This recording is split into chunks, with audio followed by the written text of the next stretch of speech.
The National Football League.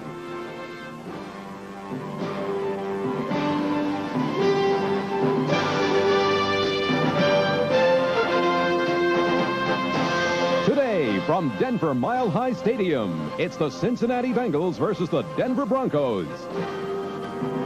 Brought to you by Bud Light. Everything else is just a light. By BMW, the ultimate driving machine.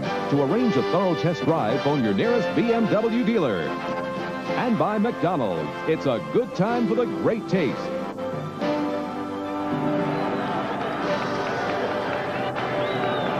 It's a day for snowmen in the Mile High City as the Cincinnati Bengals are co-leader at the outset of this day in the AFC Central Division, with Cleveland come to Denver's Mile High Stadium, where playing conditions are excellent, at least to start the game, despite upwards of 7 inches of snow. The pressure's on the Broncos, put on by the Raiders, who are going against the Eagles this afternoon. Don Criqui with Bob Trumpy here at sold-out Mile High Stadium as the Broncos are ready to kick the ball off. Tim McGee and Stanford Jennings are back deep for Cincinnati. This is Tim McGee, the rookie from Tennessee, who will down the ball, and the Bengals will go on offense first and 10 at their 20. Don, even with the snow all over the Denver area today, you couldn't have picked a better place to play. This is a prescription athletic turf well taken care of by Steve Whiteman and his crew. As you look at the offense of the Bengals, it is, I got the tarp off about 2.5 hours ago. This is as good a surface as you'll find in the NFL on a day like this. It is remarkable the playing conditions are this good. They've had it covered. Upwards of 7 inches of snow fell today in Denver, more expected. Here's Esiason on first down. Jackson puts pressure on him as Esiason gets it away, and catching the ball is the great James Brooks as he turns across midfield and gets out of bounds at the 44-yard line. So a broken play resulting in a 36-yard gain for the Bengals. And that's one of the things that both coaches like about their quarterbacks. For Denver, Dan Reeves likes the ability of John Elway to make the big play, as we watch Ricky Hundley with pressure, and Esiason for Cincinnati starts the game with a big play. Both are creators at the quarterback position. When something's not there, they try to get it done. Esiason was the number 2 rated passer in the NFL last season behind O'Brien of the Jets. This season he's down a little bit, but still very effective. Bengals feel it's critically important to get on the board first, try to take some of the crowd out. No, nearly an interception, as coming out of off the tight end position was Rodney Holman and Dennis Smith. And Steve Foley converging on the ball. Foley almost intercepted. Rulon Jones leads the AFC in sacks, rushing from the left end. A young defensive line. Mecklenburg, an all-pro player at inside linebacker. And Jackson, the oldest linebacker in the NFL in his 13th year. Wright, a 5-time all-pro at the left corner, and Mike Harden, the right corner for the Broncos, has scored 3 touchdowns this year.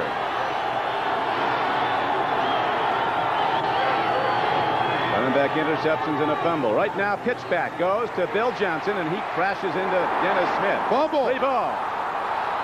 It goes out of bounds, and it was last in possession of Bill Johnson, who right now is in Never Never Land. He is unconscious on the field. A hit by Dennis Smith. Absolutely out cold. So a break in the action. Bengals keep the ball when we come back to Mile High.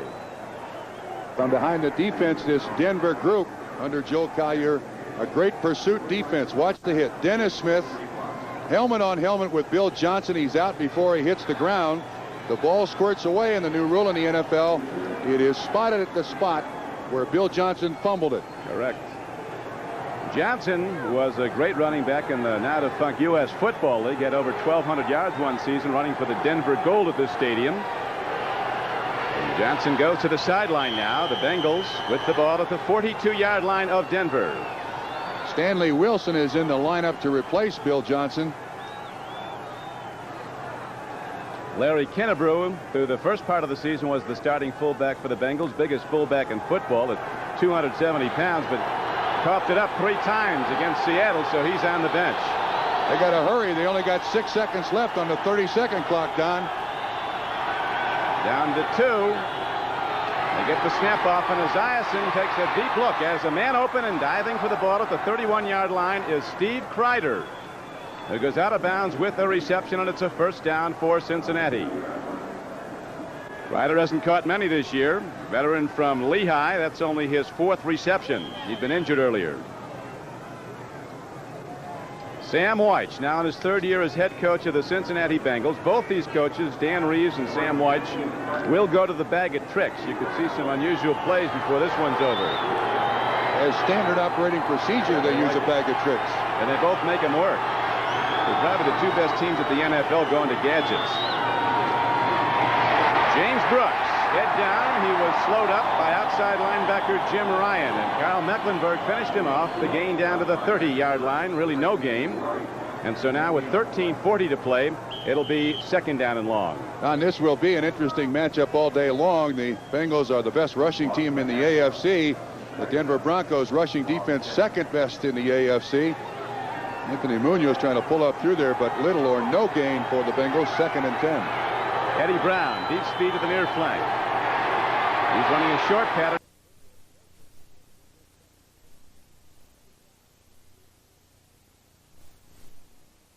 As standard operating procedure, they use a bag of tricks. And they both make them work. They're probably the 2 best teams at the NFL going to gadgets. James Brooks, head down. He was slowed up by outside linebacker Jim Ryan, and Kyle Mecklenburg finished him off. The gain down to the 30-yard line. Really no gain. And so now with 13:40 to play, it'll be 2nd down and long. And this will be an interesting matchup all day long. The Bengals are the best rushing team in the AFC. The Denver Broncos rushing defense 2nd best in the AFC. Anthony Munoz trying to pull up through there, but little or no gain for the Bengals. 2nd and 10. Eddie Brown, deep speed to the near flank. He's running a short pattern. Here's the ball thrown down to Tim McGee. Another fine defensive play by Dennis Smith, a strong safety from Southern California. Came up and popped him as the ball arrived. It was a perfect throw, and the receiver was open, but Smith recovered. And the more you watch this kid, Dennis Smith, out of USC, the more you realize what a spectacular athlete he is. Just outstanding. And you see the size of the Bengals offensive line. The Denver Broncos, weight-wise, the smallest team in the NFL. And the defensive front of the Broncos is not big. Bengals go with blue chip Clydesdales up front. Huge, and they're all good. On the run, the throw is to Eddie Brown, who turns upfield. He rule him out. They're going to rule it incomplete. One official does. Another stops the ball at the 21-yard line. Yeah, he didn't get the first down. No, but he got the catch. It goes.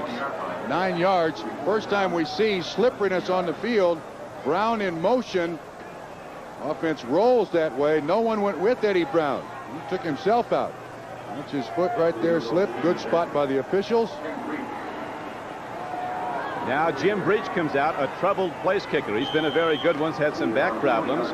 Has hit only 50% of his field goal tries this year, just over that. This will be a 39-yard attempt.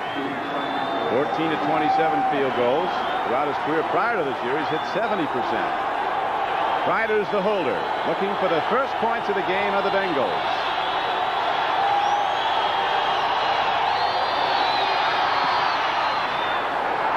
Jim Breach fails to deliver again, so Cincinnati gets the ball downfield but gets no points. And with 13:07 left to play, a timeout, and Denver gets the ball when we come back. Back at Mile High Stadium, Don Criqui with Bob Trumpy as the Broncos have the ball for the first time. John Elway at quarterback. Excellent throwing on the run, as is his counterpart Esiason. Back to a near side screen, and here comes Wilhite. He's across the 25. Free ball. It'll be Denver's. And a penalty marker comes in from the back judge well after the play is over, Trump. And that looked like a clip. I think Reggie Williams got clipped on that screen. This is an excellent screening team, the Denver Broncos. And on a day with inclement weather, this flag's going to be against Cincinnati. That's what Watson's signaling. Just as Wilhite caught that ball, it looked like somebody clipped him from behind. Grabbing the face mask, number 58, defense, 5-yard penalty, first down. Joe Kelly, a rookie linebacker from Washington. There are some finals in. Redskins had a tough time, but they go to 11-2 with a victory over the St. Louis Cardinals today. Buffalo holding to a 3-point lead over the Chiefs at Kansas City. Houston playing the Browns tough. They've gone to overtime at Cleveland Stadium. San Diego has sent Indianapolis down to a 13th consecutive loss. Denny Testaverde says he'll play wherever he's drafted, and he'll be drafted by the Colts. Handoff, straight ahead run, and the Broncos get some good blocking from the right side. Paul Howard and Ken Lanier as Gene Lang takes it out to the 38-yard line. On a first down carry, he got about 5. John Elway, the young firearm quarterback, the whole offense revolves around him. They don't get a whole lot from their running backs. Wilhite's having a good year, running the ball some, catching it a lot, returning kicks. Offensive line, not big, but a very cohesive, well-trained group. They play excellent football together. Don't give up a lot of sacks. It is now second down and a long 4 as they go back to the run. And this time the Bengals, who've been an improving team, Trumpy, in the recent weeks, are showing it here a little bit against the run. Last week they gave up an awful lot of yards in the first half, of Minnesota allowed the Vikings just 48 yards total offense in the second half. Stay primarily with that 3-man front. Good young linebackers. Carl Sanders having a big year. Reggie Williams, the one veteran. Billups, a rookie at cornerback, is the best one-on-one cover in the Cincinnati secondary. Fulcher's a 230-pound strong safety. He lays him out like a linebacker. Big hitter. See what the Broncos go now to on 3rd and short. Wilhite. First down and some more. Trap block up the middle, and Wilhite straight at the Cincinnati defense is out to the 48-yard line. Don, this is a team under Dan Reeves, the Denver Broncos. They try to isolate players. You can see Billy Bryan, the center, handling Tim Crumry. Also a good lead block by Gene Lang up through the middle there. And Wilhite has an easy pickup for a first down. Broncos offense has been having problems in the recent weeks. They've lost 2 of their last 3 games after winning 6 in a row out of the gate and 7 of their first 8. Broncos trying to control the ball on the run now. First down carry is good for just 2 yards to midfield. Sammy Winder, the leading rusher, has averaged just 30 yards in the last 3 games running the ball. Broncos started out the game with that screen pass. This is one of the best screening teams you'll find in the NFL. Elway is good at selling it, and they try to get the ball in the hands of great athletes like Winder and Wilhite. Break a tackle, turn a little gain into a big gain. Sam White and the Bengal coaches were looking for a lot of screens, but Elway's going to go deep now. Downfield, he's looking at Mark Jackson, a rookie from Purdue, who caught a lot of balls from Jim Everett, now of the Rams. And that'll bring up 3rd down and about 7. This defensive line of the Bengals going to have to put pressure on Elway. He moves probably better than any quarterback in the game today. Does not have to set up to throw it. Sometimes it gets him in trouble, though. John, for his career, has thrown 60 career touchdowns, 61 career interceptions. But he's been the best quarterback in the NFL from a winning standpoint over the past 2 seasons. And since he took over 3 years ago, he's 34-12 as a starting quarterback, 74% wins. Elway with a quick strike up the middle. First down, Denver. They get it down to the 39-yard line. Reggie Williams comes up and makes the pop on Orson Mobley, rookie tight end, and so the Broncos drive on. He's an easy target to find, too, at about 6'5", 255. Reeves runs the H-back offense. That is generally a tight end in motion, so his tight ends are a little bigger than the average run-of-the-mill tight end. They must block first, receive second. Clarence Kay now in the game at tight end, set to the left. First down and 10 for Denver. There's no score in the first quarter on a cold, snowy day in the Mile High City. Back to the trap blocking, and the good run by Wilhite takes it all inside the Cincinnati 35-yard line, where Crumry and Fulcher on the stop. And one of the secrets to that is handling the nose tackle. You see a good job by Bishop standing up Tim Crumry, the nose tackle. That creates the little seam in the defense. That's exactly where the running back went.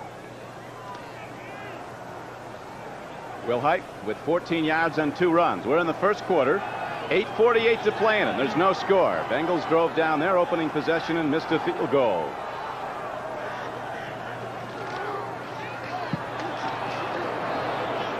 Winder takes it back maybe ahead for half a yard is all to about the 31-yard line. Reggie Williams, an 11-year veteran from Dartmouth, made the play for Cincinnati. Broncos offense in the 2 games they've lost, losing 2 of their last 3 to San Diego and the Giants. Lost to the Giants last week. The Denver defense didn't give up a touchdown in either loss. 10th play of this drive now. Broncos moving the ball primarily on the run.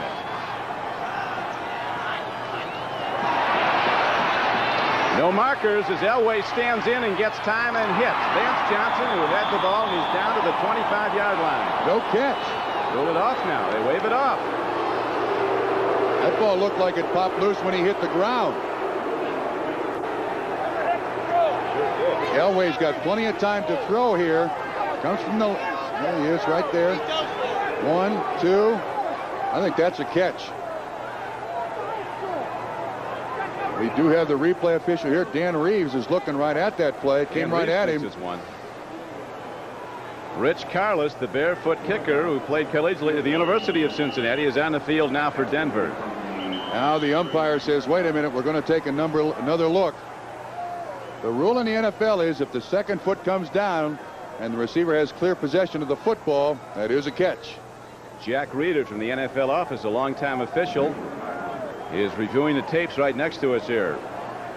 I think you're right, Trump. That's going to go as a catch. He lost the ball when he hit the ground.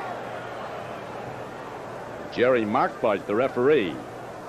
Watch that second foot. One knee is just as good as the second foot. The ball comes out as he hits the ground. I think that goes as a catch. The play stands. Incomplete. 4th down. I don't understand. For the life of me, Dan Reeves and I agree. I don't understand. That's as clear, I thought, as you can possibly make it for a reception. Now, in the snow and the cold, Rich Carlos ready to try a 49-yard field goal. He's actually kicking into a swirling wind. Not in there. Oh, got it. Just over. Rich Carlos, who's had some down moments here in Denver, delivers a 49-yard field goal. So the Bengals missed their field goal. Watch how close this ball is to making it. The guy that catches the ball is standing right behind the goalpost, Don, from 49 yards. Yes, sir, it's good. Rich Carlos, barefoot and all, gets the Broncos on the board first. So the Broncos on their first possession go down the field, 11 plays and hit the big field goal, and now Carlos kicks off. Stanford Jennings awaiting the kickoff at the 4. Jennings breaks it as they bust the wedge, and he's out across the 40 and not done till he gets to the 44-yard line. So the Bengals bring it right back on the kickoff return, a 41-yard return. The Steelers have taken the Bears to overtime at Chicago. The Rams have sent the slumping Jets down to their second straight defeat. And New England found a way to come from behind again in the closing moment. So the Jets and the Patriots are tied in the AFC East, both now at 10-3. Washington goes to 11-2. The Bills in Kansas City still fighting it out in the 4th quarter at Arrowhead. Bills with a 3-point lead. James Brooks, who does it all for Cincinnati, but not on that play. As the Denver defense sweeps in, Hundley led the charge, and cornerback Mike Harden was there also. If the Bengals' idea today coming in to play the Broncos was to try to run against them, to this point it has not worked at all. Well, as you know, Trump, the Bengals are the best rushing team in the American Conference, and the Broncos, despite having what's termed an undersized defense, are the best in the conference at stopping the run. So far, Denver's been winning that battle. Esiason with time, lets her go long. Eddie Brown takes it at the 34-yard line. He's in for a first down for Cincinnati. The fleet wide receiver who played in the national championship team with Bernie Kosar at Miami of Florida makes his 43rd reception of the season. Good for a 22-yard Cincinnati gain. Big matchup today. Rulon Jones, 13.5 sacks coming in. Joe Walter, young man with the task of keeping Rulon Jones off Boomer Esiason. That time, Esiason got the ball off, but Rulon was right in his chest. Rulon comes in with 13.5 sacks, number 1 in the AFC through 12 games. Now the Bengals starting to mount a challenge. They trailed Denver 3-0. Stanley Wilson, a quick back as the lone setback. Play fake to him. Esiason gets it to Holman, his tight end, and he's down to the 20-yard line for a 14-yard gain and another Bengal first down. Tom Jackson, the man in coverage, Don, as you mentioned earlier, the oldest linebacker in the NFL, still plays like a pup. I don't know where he gets his energy, but TJ can still cover anybody out there that time. Nice little roll by Cincinnati, and just the foot speed of Rodney Holman was the cushion that Boomer Esiason needed for the completion. 14th season for Jackson. Loves to play the Raiders. Does he play them at Mile High or the Coliseum or in a parking lot? Like to play them every week. Most would not. 5:30 to go. First quarter. Snow and cold at Mile High. Broncos lead 3-0. Bengals are driving, and here's the very quick Stanley Wilson from Oklahoma, driving into the end zone for a touchdown. What happened? Stanley Wilson, a comeback story from drug rehabilitation. He has played some tremendous football for Cincinnati, and Wilson scores his 6th touchdown of this season, really taking the Bronco defenders with him into the end zone. Well, they ran right at Rulon Jones, and he was through there so quickly it looked like somebody missed an assignment or slipped, but nobody did. Offensive right side of the Bengals, Joe Walter, Max Montoya, Remington up front, got the job done. And so the Bengals get down the field, and with 5:19 to play, they take the lead 6-3. By that time, the #1 rushing offense in the American Conference breaks through the best at stopping the run. Jim Breach hits the point after, and it's a 7-3 game. The Bengals are in the lead, and they'll kick it off when we come back. We can see what happened. Watch 98, Ricky Hundley, the middle linebacker. This is an even defense. You see James Brooks go in motion. We'll show you the replay in just a second after the kickoff. Back to live. Here's the kickoff. Ken Bell, a rookie from Boston College, breaks it up the middle for Denver and gets the ball out to the 36-yard line. Carl Zander brought him down. Back again to the touchdown. Watch 98. When Brooks goes in motion, Ricky Hundley stays there. You'll see a double and rub. Joe Walters comes out. Hundley stops. Stanley Wilson, a 20-yard touchdown run. That's the first rushing touchdown the Broncos defense has allowed in the last 5 games, Don. We're getting into some high-tech football now. Double and rubs. Oh, double and rub. That goes back to Vince Lombardi. Double and rub worked it in. Stanley Wilson was in on the payoff end. It's now a 7-3 game Cincinnati. Broncos with the ball. 7 inches of snow earlier today. The field was covered and is in excellent condition. Pitch back to Wilhite. And he turns the corner. And Gerald Wilhite is all the way down inside the 45-yard line and down to the 44. Fulcher finally makes the tackle after a 22-yard gain. Turnabout fair play.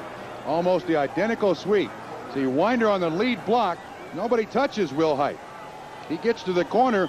Joe Kelly, 58 of the Bengals, gets captured inside. Big pickup by the Broncos, who are running the ball well today. I'm sure that's exactly what Dan Reeves wanted. Wilhite is a former #1 draft choice. He had some unproductive years. This season he scored 8 touchdowns, 5 running the ball and 3 receiving. He's gained 36 yards today on just 3 carries. Broncos trailing 7-3. Wilhite again. He can throw it. He's looking to. Hey, the tight end can't get to the ball at the 16-yard line. Clarence Kay was fined for forgetfulness. Some pretty big fines. He was forgetting to come to practice. In overtime, the Bears go to 11-2 as they beat the Pittsburgh Steelers 13-10. Buffalo makes it final. Bills win their 4th game, beating Kansas City. On the road, too. Nice, that's right. They would have tied the record or broken the record for losses on the road. Marv Levy, the new Buffalo coach, going back to beat the team that fired him. Raiders out in front of Philadelphia, and Atlanta surprise leader over the Dolphins at Miami. Elway on 2nd and 10. A fastball that's off the shoulder pads of Vance Johnson. Well, that ate him up. That's one thing about John Elway. Throws the ball so incredibly hard that the receivers have to be ready. When it's cold, that ball is like a brick. But you can see Vance Johnson doesn't get his hands up in time. And when you try to catch that ball with a body, there is no cushion at the body. You get your hands out there in front of you, and your hands can carry the ball back to the body. You make the catch. Elway's the best running quarterback in pro football also. He's averaging almost 5 yards a rush. Completing 56% of his passes this season. 13 touchdown throws. He's been intercepted 9 times, but he hasn't thrown a TD pass in almost a month. does very well to get that ball away to Vance Johnson. They ruled it incomplete at the 42-yard line, and it brings up 4th down and 10. So the offense comes off for the Broncos. That time the Bengals used Emmanuel King to drop off in coverage. Eddie Edwards and Lewis Billups, the cornerback, on the blitz. That's what you got to do nowadays in the NFL. If you don't have a Chicago-type defense, you got to trick them with blitzes. They've had punting problems in the Mile High City. Mike Horan, a former Philadelphia Eagle out of Long Beach State, won a tryout contest. They had about 5 kickers in, and Horan is now the new place kicker, or the new punter, replacing Chris Norman. He's the 3rd punter this season. Jack Wheel started the season. Norman was cut in the summer. They brought him back. Now he's gone again. Horan shows good hands and gets the ball downfield, angled nicely. It'll go out of bounds inside the 20-yard line. Watch the official walk up the sideline now. He tries to sync up with Jerry Markright where it goes out. About the 16. Just 27 yards, but he does get it out of bounds inside the 20, and there the Bengals go on offense again. Keith Bishop is the punt snapper for the Broncos. Normally very, very good at this, but the snap is a little low.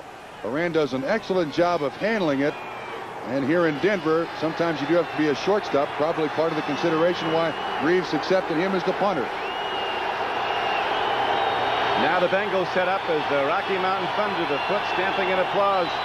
Very difficult to call signals. They'll take a lot of teams out of shotguns. Wilson, last time he had it, you'll remember, he was in the end zone. This time he's knocked out of bounds for a substantial loss. Mark Haynes in the defensive secondary of the Broncos came over to make the play. Looked like Tom Jackson was in there almost to take the handoff. 57 of the Broncos was in the backfield. Destroyed the timing of the play. Stanley Wilson basically had no place to go.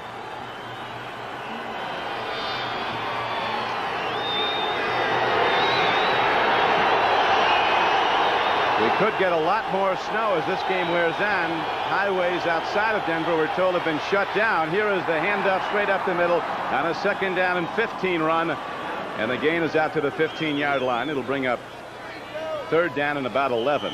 Again, Dennis Smith from that strong safety spot in to make the tackle. Almost plays like a linebacker. One of the toughest hitters I've ever seen in the game, along the lines of Billy Thompson. Used to play strong safety here for Denver. Joe Collier, defensive coordinator. 3rd down for the Bengals. The big left-hander needs 11 on this throw coming up. James Brooks will be a lone setback. 4 wideouts in the game. Big rush. And Esiason's got room to run. Mark Haynes has a play on him, but too late, and it looks like he's got the 1st down. Very close. Very yeah, close. It could be. Now it looks like they're spotting it short now. An 11-yard run.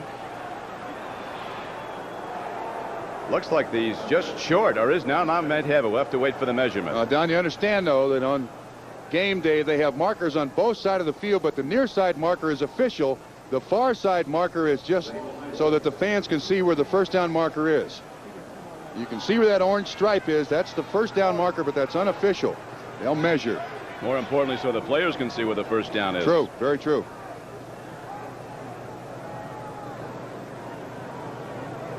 Game clock shows 3:13 to play. The Bengals lead 7-3 on a 20-yard touchdown run, and the spot is short. Stanley Wilson scored the touchdown for Cincinnati after the Broncos had taken a 3-0 lead. See where his left foot is? Obviously out of bounds there. Ends up being a 4th down. Jeff Hayes in the punt. So Jeff Hayes, the Cincinnati kicking game has not been stalwart. Jeff Hayes with the lowest average and lowest net of any NFL punter this year, but he did run a fake punt in 61 yards against the Steelers to win a football game. Hayes standing back at his 10. Wilhite back at his 30 for Denver. Not a deep kick, but Wilhite lets it bounce. It takes a Cincinnati roll. And there's a penalty marker down also at the line of scrimmage. 44-yard punt with the roll, and the clock stopped at 3:01 with the penalty and change of possession. Illegal man downfield for Cincinnati. I'm sure Denver will make him punt it again. I'd be surprised if the Broncos take it here at the 30-yard line. Dan Reeves saying, make them kick it again. Make those guys run 40 yards again. Bengals with an excellent record, 8-4. But they've had problems in one area. They're the only team in the NFL that's a winning team. Number 58, offense, 4th down. That's been outscored by the opposition. The Broncos, with their strong defense, hoping to keep Cincinnati down. Anytime the Broncos have scored 20 or more points, they've won, and the Bengals have been outscored by their opposition this season. A very important meeting between the Bengals and the Browns coming up in Cincinnati, December 14th. And head-to-head play between the Bengals and the Browns. Cincinnati's up 1-0. They won at Cleveland. High kick, but Wilhite will bring it back. So they do indeed get more yardage if they make the Bengals punt again. The ball is out to the 48-yard line now of Denver. 37-yard punt, a 5-yard return. It's almost an 18-yard gain by Denver. There's Denver's situation. The Raiders breathing down their neck. This is a must-win situation. And when it comes down to the tie-breaking procedure, Denver already has 2 wins against the Raiders. And Denver has much more difficult scheduling the rest of the way. Denver goes to Kansas City next Sunday, then plays Washington here, plays at Seattle to close it out. A long ball, Elway going, and the ball is taken in by Mark Jackson, and they rule it a catch at the 19-yard line. Great catch. Mark Jackson, who is averaging 21 yards a catch, pulls down 133 yards in length, and it's a first down as the Broncos challenge. And one thing John Elway is accused of is not having a touch when he throws the ball. This is perfect. He puts the ball up just enough to get it over Lewis Breeden, 34, into the hand of Jackson. 33-yard reception. That's an outstanding pass and catch. 26th catch of the year for the rookie from Purdue. Not big, 5'9", but very fleet. As you saw there, he had 2 steps on the defender, and now the Broncos trailing 7-3 challenge. First quarter. Green. Wilhite. Down to the 15, maybe the 14-yard line. Got close to 5. Crumry and Fulcher were on the stop for Cincinnati. What Denver does so very well offensively is spread out the defense. They had Mobley way out wide. Wilhite, you can see, sells the screen. Looked like he's pass blocking. And Crumry, the nose tackle, and Fulcher assist each other on the tackle. But it's a nice pickup. Best screening team in the NFL, Denver Broncos. Sam White, the Bengal coach, was worried about that. They were expecting, what, 11 or 12 screens to be thrown, looking at the tendencies from computer printouts in past games. Now they go to the run, and Wilhite, behind a lead blocker, takes it down to the 10-yard line. On a 2nd and 5 play, he got 4. It'll be 3rd and short. He's down, too. Looks hurt. It'd be a big loss for Denver. He's accounted for over 1,000 yards with his receiving, rushing, punt returning. So while Gerald Wilhite of the Broncos is attended to, a look at the scoreboard with 1:50 to play here in Denver, and the Bengals leading 7-3. Atlanta continues to lead the favored Dolphins 10-0 at the Orange Bowl now in the 2nd quarter. The Eagles have come back to tie the Raiders in the 1st quarter at the Coliseum in Los Angeles. Raiders scheduling their way the rest of the way. They have a tough one at Seattle next following the Eagles, but then they're at home to play Kansas City and Indianapolis. Bengals no slouch of a season either. Denver, a division leader. They play New England, the only 2nd place team in the AFC for the remainder of the season. They play Cleveland, who also shares in the lead in the AFC Central, and the New York Jets. Wilhite looks fine. And he's had a lot of yards today, Trump. He's rushed for 40 yards. He has caught 2 passes for 13 more and has a punt return for 5. 58 yards. Offense and return yardage for Gerald Wilhite, who leads the Broncos, you're pointing out, with over 1,000 for the year.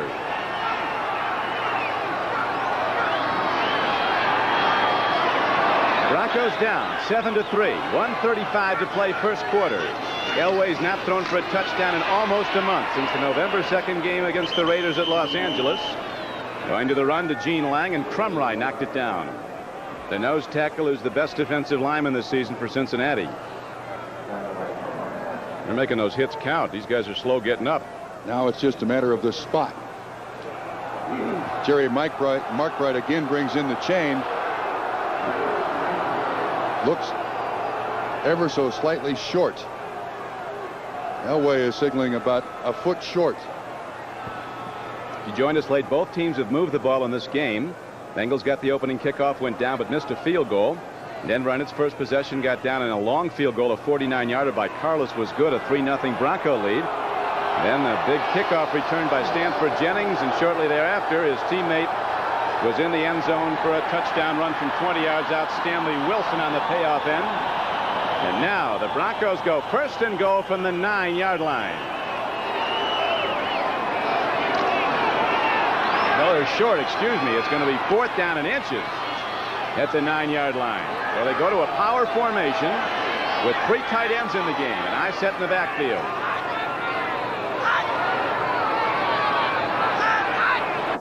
They're trying to draw him off. And he got it that time. He got it. Now, while we have a moment, let's go to NFL 86 and Ahmad Rashad. Ahmad?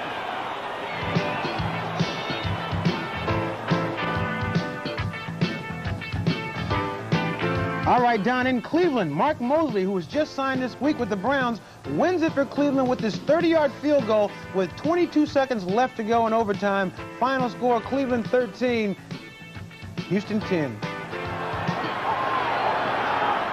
Thank you, Ahmad. So the Browns put the pressure back on Cincinnati as now Winder takes it at the Bengal defense, and he's down to the 5-yard line. On a first and goal run from the 8, he got 3. Trumry again made the stop, primary hitter for the Bengals.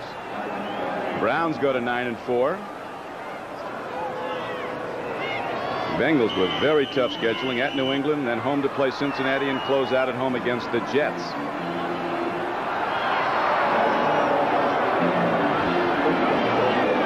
Will Height, we're told, has a bruised right knee, but he is expected to return to the game. New England's unbelievable. The next opponent for the Bengals at winning tight games at the end. They won today by a point at New Orleans to tie the Jets for first place in the AFC East. We'll be back to Denver after this. U.S. Army. Despite his famous football name, Bears center Jay Hilgenberg was ignored in the NFL draft. He almost quit the game. It's a little different when you come as a free agent because you see the top draft choices, how things are almost given to them, and you got to go out and work every day and fight for everything that you get. And I think the most important thing is to always trust in your ability and never let anybody take your confidence away. With Bob Trumpy at Mile High Stadium in Denver. A lot of offense in this game so far, Trump. Yeah, I think Dan Reeves is very happy with the way his team is running the football, too. When they've needed to come up with a big down, they've gotten it running. The Bengals on the other side of the coin throwing the ball particularly well. And I don't think at any point in this football game the field will be a factor. To Steve Whiteman's credit, his ground crew has got the game here. It's like 63 and sunny. They started out this morning. It looked like they wouldn't get a football game in. Big buildup of snow. As we pointed out, highways around Denver have been closed already. But now the snow is stopped. It's not that cold. Temperature in the 30s. As you look at the first quarter numbers, well over 200 yards combined offense. Both teams moving the ball in this game. It is a 7-3 game Cincinnati. But the Broncos are driving now with the ball inside the 5-yard line. None of the 31 yards rushing the Bengals have, 20 came on one run, Stanley Wilson's touchdown. So the Broncos have done an excellent job of shutting down the run for the most part.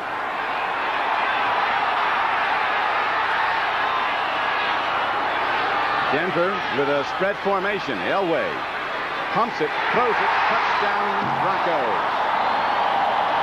Coming out to the near flank and moving with the ball is Vance Johnson, and Mark Jackson right with him. He took a defender with him, did Jackson, and Vance Johnson was open for the strike by Elway. His first touchdown pass since November 2nd.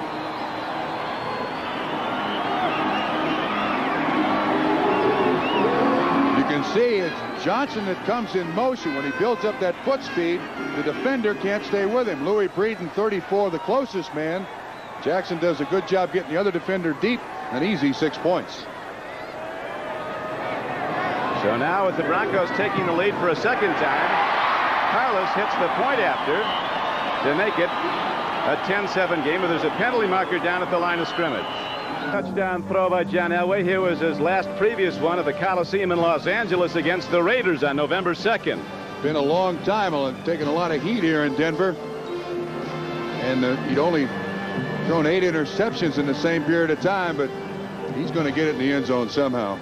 That one against the Raiders to Sammy Winder, the last to Vance Johnson, his second touchdown reception of this season. Now Tim McGee downs the ball. The #1 draft choice this past spring of the Cincinnati Bengals from tennis. Look at this little guy come out. Gets the tee.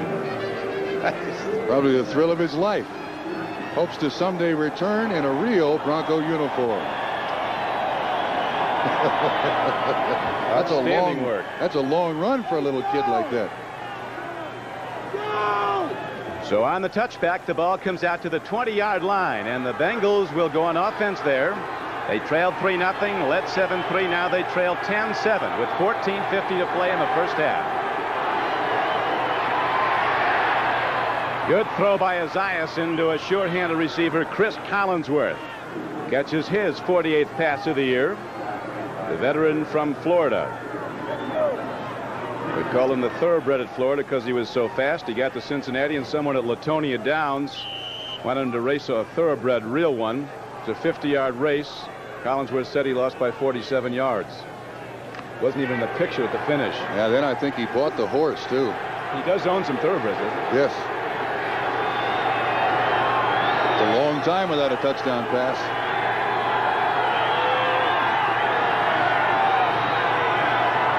Esiason can get it downfield in a hurry. He's got the long arm to it. Here is Stanley Wilson. They key on him after earlier in this game, you'll remember, Stanley Wilson broke one up the middle for 20 yards and a touchdown. Tell you, Broncos, this is a movement defense. Watch Hundley from the inside. He reads the sweep immediately, trying to get out there. Excellent block by James Brooks, but he's still there to assist on the tackle along with Tony Lilly. This is a great pursuit defense. That's the entire design by Joe Collier, and they get it done. A surprise at the Coliseum in Los Angeles with the Eagles down 7-0 to the Raiders have now rallied for 13 points to take a 6-point lead. That'll be well received. That news here in Denver. Broncos with just a 1-game lead now over the Raiders. A throw and a catch goes to Rodney Holman, and the big tight end is across the 40. He has a first down. Very difficult pass for a left-handed quarterback to throw. Rolls right. Then sets up, throws it back left. It ends up being an 11-yard pickup. There's a lot for Boomer Esiason to do here. Holman kind of gets lost in the shuffle. Another bag of tricks play by Sam Weich. It works. Esiason has passed for 115 yards so far in the game. It is 10-7. The favored Broncos are in the lead.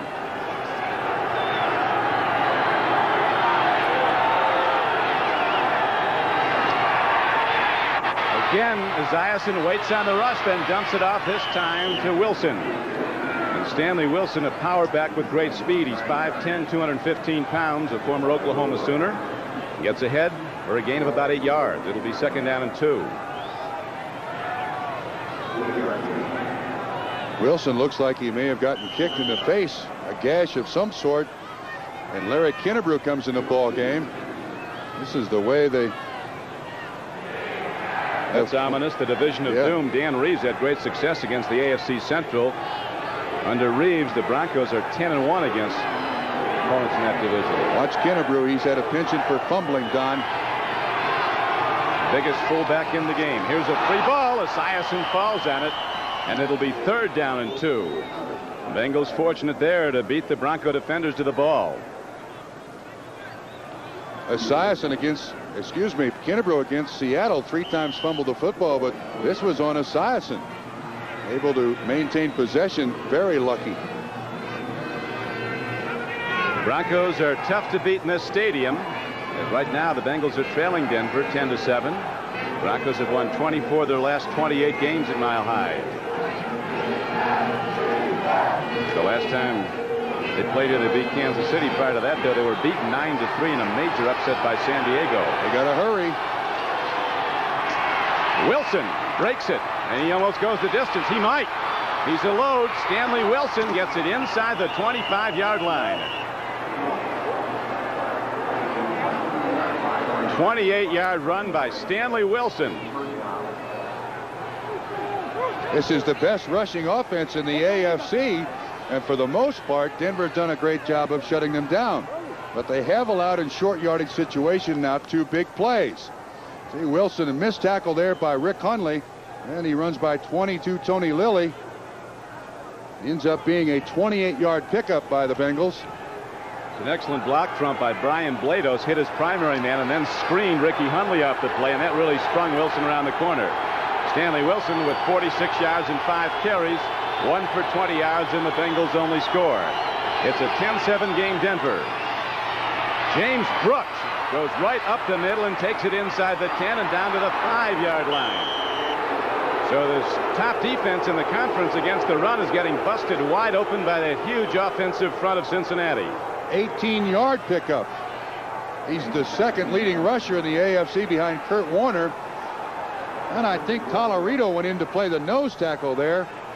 This is just a straight ahead play. Good lead block by 28 Kennebrew. Dennis Smith misses James Brooks, 49, very unusual. Dennis Smith, one of the most sure-handed tacklers you'll find in the game. That's a run of 28, a run of 18 on 2 successive plays.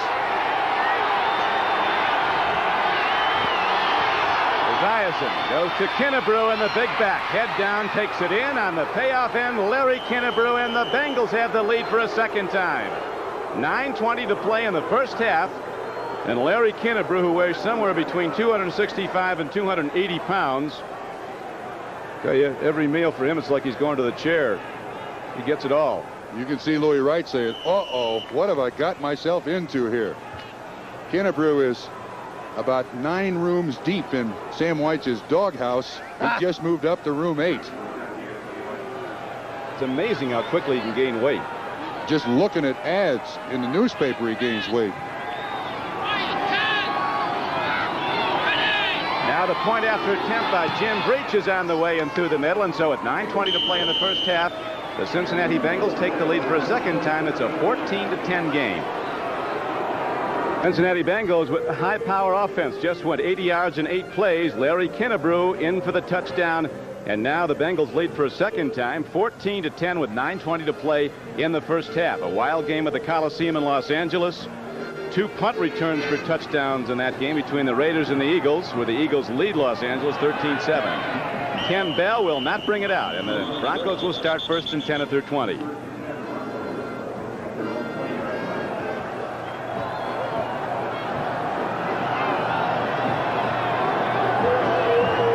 Denver under the gun from the Los Angeles Raiders. A game of momentum. The Jets with a 10-1 record and now beaten badly their last 2 games, scoring just field goals in a rout loss at Miami, a 45-3 loss, and only a field goal today as the Jets were beaten 17-3 by the LA Rams in the Meadowlands of New Jersey. And with another close win for New England, there's a tie in the AFC East at the top. Looks like another screen here, Don. Winder, his wisdom, both hands on the ball. Taking it right at the Cincinnati defenders. Crumry again was on the stop. And once again, Orson Mobley lined up way out wide. Last time they ran that formation, that's when they ran the screen. You can see they do an excellent job of rolling out number 70, Scow. Running back right up through there for about a 5-yard gain. John Elway does not have happy memories, as you know, Crump, of the Cincinnati Bengals. Last time he played against him, he went out with a shoulder injury, and Ross Browner got him. Now it's 2nd down and 5. Elway with a nice throw to Watson downfield out to the 37-yard line. It's a first down, Denver. Watson, who hasn't caught a lot of balls, only 3 receptions in his last 4 games leading up to this one, makes a first down catch of 12 yards. He runs an excellent pattern here. The ball is thrown before Watson turns around. Lewis Breeden in coverage 34. Elway's got a man firing right at him on the blitz. Stands right in there and makes the completion for a first down. That's just beautiful. When it works like that, where the coaches draw it up, it's almost unstoppable. Elway's coming off a tremendous game against the Giants, albeit a losing effort for Denver, when he recorded career highs in completions and rushing yards. He led Denver rushing last week at 51. Now working hard upfield on a first down carry out to the 41-yard line is Sammy Winder. He'll bring up a 2nd down and 5, 2nd and 6. Outside linebacker Reggie Williams responsible for pursuit. Once he sees where the play goes, laterally across the line of scrimmage, there to assist on the tackle on Sammy Winder, a pickup of about 3, 2nd and 7. The snow, which was very heavy earlier today, has lessened now. In fact, it stopped altogether. Playing field in excellent condition.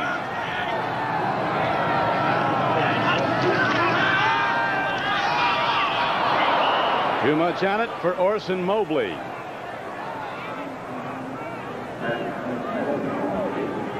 In that Philadelphia Raider game, Garrity ran back a punt for the Eagles. Fulton Walker ran one back 70 yards for the Raiders.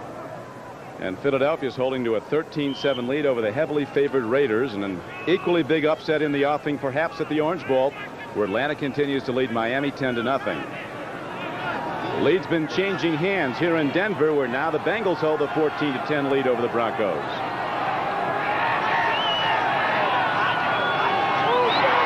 Replay. Crumry left early. 3rd and 6, no gain but a marker down. That's going to be on the defense, so it's going to be 3rd down and 1. They'll take the penalty for sure.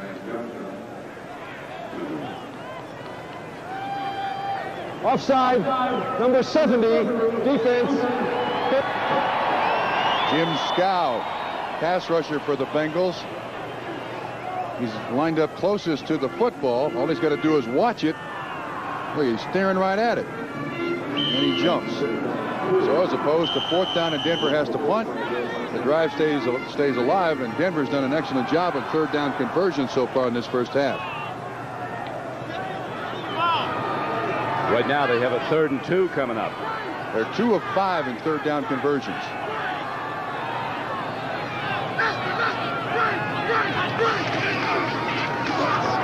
Wilhite breaks it.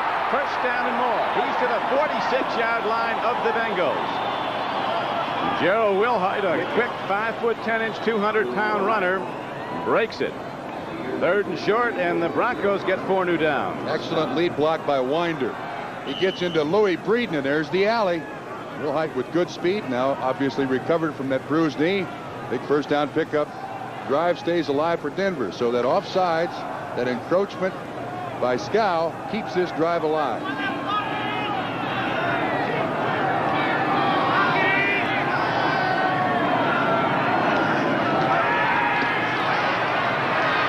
Elway to Wilhite on 1st down and 10, a short gain, but it is a gain under pressure as he advances the ball with the reception. Gerald Wilhite's to the 43-yard line of Cincinnati. Carl Zander was on the stop, and Tim Crumry was on the rush. They are getting some pressure on Elway, but he doesn't seem to mind it. Look, his uniform is clean. Crumry there late.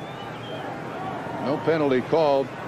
This Denver offense spreads it around. They have 7 receivers with 20 or more catches coming into this ball game. Now into the 13th game, Trump. The Broncos have only allowed 22 sacks so far of John Elway. A timeout on the field. We'll be back to Denver after this. High Stadium, the Cincinnati Bengals lead the Denver Broncos 14-10, and the Bengal offense, Bob Trumpy's been doing a good job breaking some big plays against a very good defense. Yeah, but Don, I'll tell you, big games against big opponents come down to little plays, and that offsides by Jim Scow extended this drive now for Denver. Denver now has an opportunity to really take advantage of the mistake by the Bengals, and when you play great teams, division leaders, you can't make those mistakes. Now the Broncos go to the shotgun. 2nd down and 7, ball position, 43-yard line. A blitz is picked up. They got Fulcher, the strong safety, who was coming. And Mark Jackson makes another terrific play for the Broncos. The rookie pass catcher plants both feet, takes the ball in, 16 yards, and a 1st down for the Broncos.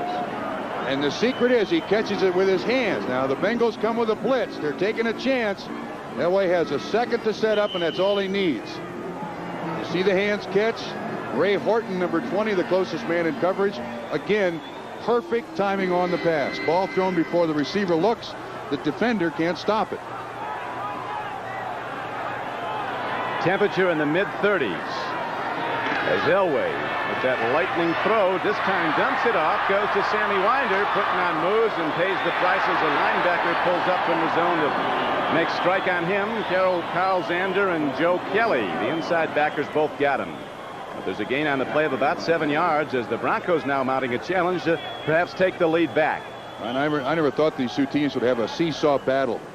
One take the lead, the other one take the lead. Back and forth now, 14-10, 24 points scored. Obviously the weather's not bothering them. They're into the game now, probably very comfortable out there, temperature-wise. Watson, who has been a great deep receiver for Elway, but not much in recent games, is on the near flank. Lower portion of your screen. Winder on a draw. The Bengals wait for it on 2nd down and about 4. They make the stop short of the 1st down. Fulcher, a huge, strong safety of 230 pounds, stopped the run. Again, we'll feature Bryant and Bishop, 64 and 54, dealing with Crumry.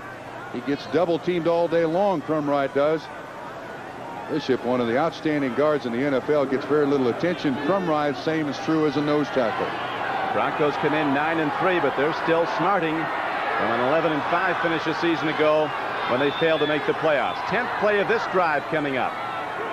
3rd down and a long 2. Jackson. Elway going for it all, has a man. It's caught for a touchdown. And again, Mark Jackson comes down with the ball this time for his first touchdown reception in the NFL.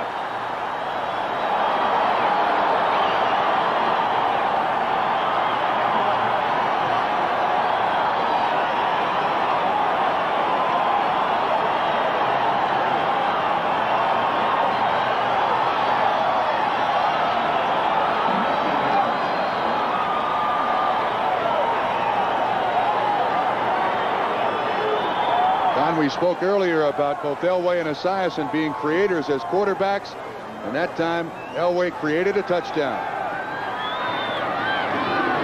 Now Carlos barefoots the point after it. And for a 3rd time in this back and forth game, the Denver Broncos take the lead. They're up 17-14. And the thing you got to love about these kids, both Elway and Esiason, is they make something big out of something bad. Now the intended receiver here, once again, Vance Johnson going in motion.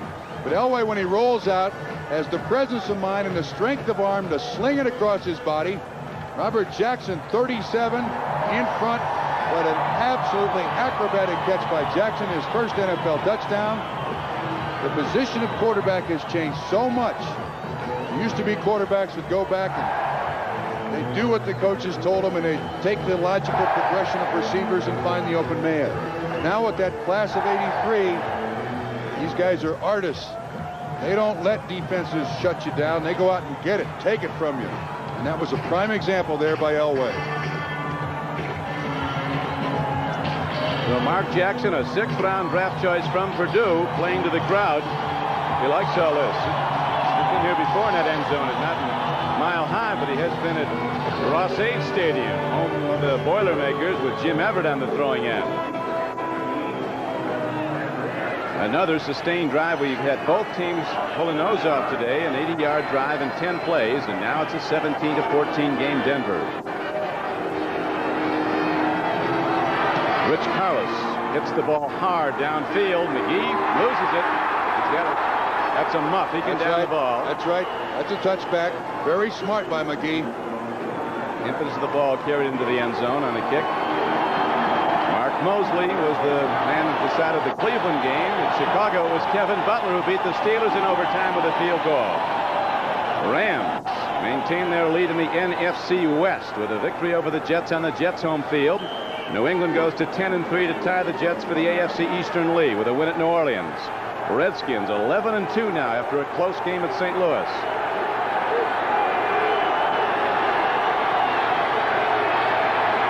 Esiason out-patterned to Holman as tight end.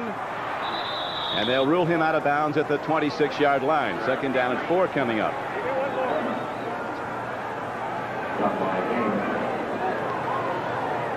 Colts go to 0-13. 3 games away from Vinny Testaverde. I might as well go there and get an apartment now.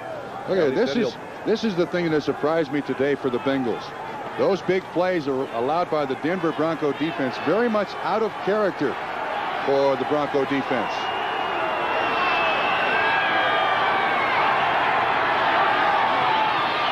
Esiason on 2nd and 4. Beautiful throw to Brooks, who loses the ball, turning James Brooks, an all-purpose back from Auburn, who's been a spectacular player for Cincinnati.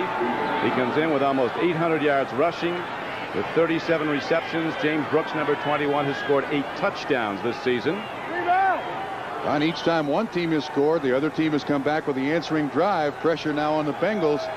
Last time they had the ball, 8 plays, 80 yards, and a score. Consumed 5 minutes and 37 seconds. Esiason, 9-12 with a drop. Kreider goes in motion. Looking at Kreider, tip ball, and the Broncos will get it back as Cincinnati has to punt. Randy Robbins, an extra defensive back, made the play to stop this Bengal drive, and now the Broncos send their kick return team in with 3:24 to play in the half. And that was close to an interception. He had to go through the motion, stayed with Kreider, cut in front of him, almost made the pickoff. Bengals very lucky there. A reminder to our viewers that we'll be selecting the Budweiser most valuable player for today's game at the conclusion of the game. And Jeff Hayes ready to punt it downfield to Gerald Wilhite. He's troubled. Well hit ball. Wilhite fair catches it. It's his 32. There the Broncos go on offense again. Denver holding to a 17-14 lead. 43-yard punt. Halftime we'll be going to NFL 86, where Bob Costas, Ahmad Rashad, and Paul McGuire are standing by. Right now the LA Raiders are still being upset, at least in the second quarter, by the Philadelphia Eagles, 13-7 at the Coliseum in Los Angeles. In this game the lead's gone back and forth. Broncos led 3-0. Cincinnati led 7-3. Broncos came back to take a 10-7 lead. Then it was Cincinnati 14-10. And now the Broncos with the ball and a 17-14 lead.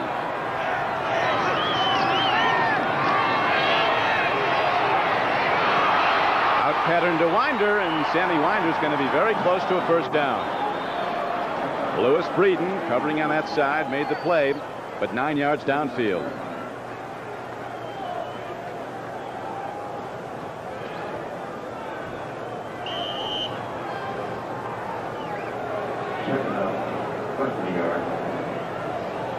John Elway has quarterbacked Denver to 34 wins in the last 46 games he started. Has been the winningest starting quarterback in the NFL over the past 3 seasons, John Elway.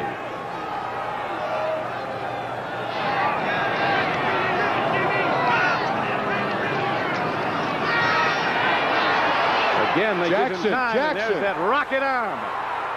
But the coverage is right with Jackson as Mark Jackson ran the fly pattern and incomplete at the 5-yard line. Offensive line of the Broncos doing a good job picking up the stunting pass rush. The Bengal rushers, they're coming hard, changing direction as they come, but the Broncos have not been fooled. Well, that was close. Jackson with tremendous foot speed almost outran the coverage by Robert Jackson's 37, Lewis Breeden 34. If you're a Bronco fan, Denver is 9-0 when they score 20 points or more, have been in the 1986 season. They are tremendous, and with 17 points on the board, looks pretty good for them, wouldn't you say? This game looks like it might have a lot more scoring, though. Both teams have moved the ball well. Winder's the deep back in the I set on this 3rd-and-1 play. Winder. Close. To Price. I don't know if he got there. If he did, he got there by the nose of the football as the game clock is down to 2:56 to play in the first half. Ross Browner shot the gap and made the stop. It all comes down to the spot of the football. Looked like Ross Browner, 79, made the first contact, and 56 Simpkins in there. And Jerry Markwright says 4th down. So Horan into punt. So the replay shows how they stopped it. Our producer today for NBC Sports is George Finkel. Our director Richard Klein. We're down to 2:50 and running. The Broncos ready to punt the ball. They're holding to a 17-14 lead. In the local papers, Denver came in as an 8-point favorite.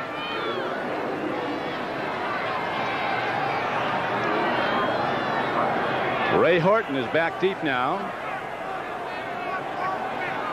Horan, the new punter for the Broncos, put his first punt as a Bronco out of bounds at the 16-yard line. It's a high one downfield. They won't return that. Free ball. Broncos have it at the 17-yard line of Cincinnati.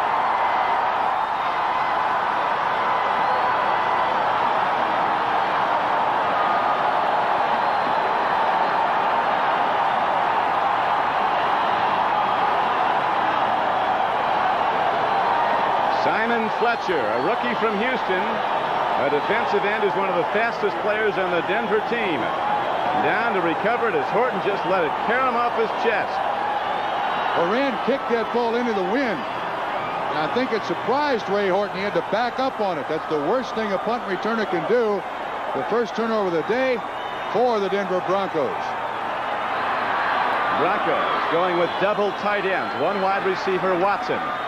Wilhite takes it at the Bengals. He's down to the 11-yard line of Cincinnati. As you see the game clock wind down to the 2-minute warning. Now's the time for Denver to take advantage of that defense. They just came off the field. And oh no, from the sideline, walk out there. Broncos got a chance to put that 20th point on the board. So the Broncos challenge for another score, and we'll be back after this. This has been the history of the Broncos, Don. Have the defense turn the ball over for you and give the offense a short field to score. Historically, under Joe Collier and all the rest of the head coaches that the Broncos have had, that's the way they like to play football. You can see the mistakes they've made. John Elway has come out of his touchdown pass slump today. Had not thrown one since November 2nd, almost a month. He has 2 TD throws today, and he could be going for a third right now. It is 2nd down and 4. To the run instead to Wilhite over the top, and he takes it down close to the 7-yard line where he had to go. As the game clock winds down, as you see, to 150 and running. Zander, a big linebacker from Tennessee, filled and made the hit.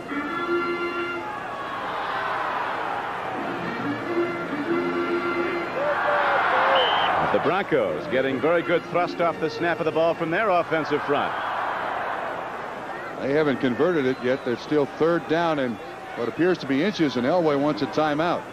He wants points here at the end of the half, and I don't blame him. Very important.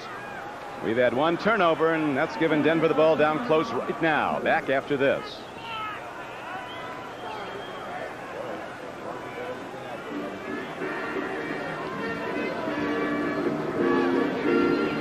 John Elway coming over for some sideline counsel with Dan Reeves, the winningest coach in Denver Bronco history, now in his 6th season. He's been to the big game 5 times to the Super Bowl as a player or coach. Of course, was with the Cowboys for 16 years as a player and later a coach. The Broncos last week shortened their offensive game plan. It pleased John Elway to no end. They performed offensively an awful lot better. Elway had season high 336 yards passing, was 29 of 47. Those are both career high numbers. A choice now for Dan Reeves to make sure you get the first down, and then you're going to be 1st and goal. You got 2 timeouts left. I go for the first down here. They've been packing Mile High for 17 straight seasons now. It seats 76,332, and there's about 60,000 people on the waiting list. They like the Broncos. Right now, the Broncos are threatening to extend their lead. They're up by 3, 17-14. 3rd down and less than a yard. Elway looking to the end zone. Fastball. Touchdown. Sammy Winder fields the ball just off the grass. And they ruled it a catch and a TD. That ball looked like it skipped. Winder was uncovered in the corner of the end zone, but that ball looked like it skipped. I don't think John Elway could believe he was open. See, he's looking down in the end zone. All of a sudden out to Winder in the flat. Well, we can't really see it. The official, I don't think, can see it either. It's going to stand. Denver scored their 20th point. And now got 23, and they're 9-0 when they scored 20. I think if you check with Sammy, he'll tell you got it. Absolutely. Points are up. Now 23-14 game, a 24-14 game. So the fumble is expensive for Cincinnati. They trail. This is Don Crickey with Bob Trumpy back at Mile High Stadium. There is Sammy Winder, who just got in the end zone on the touchdown throw from John Elway. Elway's 3rd TD pass of this day. as Sammy Winder now helps the Broncos extend their lead to 10 points. A very expensive fumbled punt by Ray Horton of the Bengals. Winder has now scored 10 touchdowns.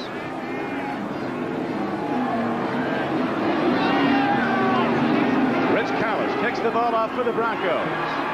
McGee, a flyer from Tennessee, is going to bring it back.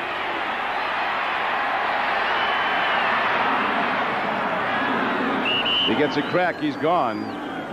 But good special teams coverage by the Broncos shuts him down. And now let's see what Esiason can do, Trump, with 1:13 to play in the half. Two things have happened in the latter stage of this second quarter. A penalty on Jim Scow extends the drive for Denver, and they score. And then the fumbled punt return by Ray Horton, and the Broncos score. Probably the most opportunistic football team in the NFL, the Denver Broncos. Our NBC statistician Ross Schneiderman pointing out the Broncos are 9-0 this season when they score 20 or more points. The Broncos have 24 today in the first half. But Cincinnati can strike with a lot of offense also, but not here as James Brooks tries to turn the corner. And Mike Harden, cornerback, runs him out, so does Steve Wilson. Interesting call, down by 10 points with 1:06 to go in the first half. I think the Bengals trying to catch Denver in a prevent defense and break James Brooks. Broncos read it well there to knock him out of bounds. Sam White saw that fumbled punt right in front of him, and it was critical, at least at this point in the game. Bengals, the only winning team in the NFL who have allowed more points than they've scored during the entire season. They've been winning close games. Throw and a catch. Penalty markers down as Collinsworth gets ahead on 2nd down and 13 for a first down, but it might come back.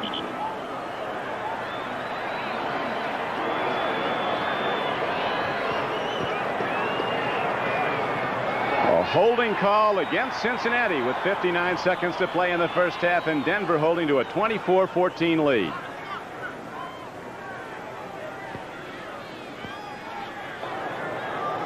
Illegal use of the hands, number 50, offense, hands to the face, 2nd down. Dave Remington out of Nebraska. Look at that. That's how well the Broncos have played. Dave Remington, a great player for the Cornhuskers, Outland Award winner. Right now, his team has a long way to go and 10 points to make up. 59 seconds to play in the first half. Then we switch to NFL 86 in New York. Collinsworth comes near side. They've only gotten the ball to Eddie Brown once. He's a deep flyer. They're playing him tight at the line of scrimmage. Brooks tries to break it. Does for a moment. And on 2nd down and long yardage, gets the ball out to the 18-yard line. It'll bring up 3rd down at about 12 or 13. Now the Broncos take a timeout with 50 seconds left, figuring they may get the ball back, have a chance for more points before the half ends. Liberty Mutual Insurance presents Legends of the Game. In 1965, an explosive rookie burst upon the scene to spark the imagination of Chicago Bear fans. The Kansas Comets set Bear standards that still stand with 22 touchdowns, including 6 in one game. Who was this legend? Ryerson again does not have a deep receiver. Dumps it off, trying to get to Eddie Brown, running a short pattern.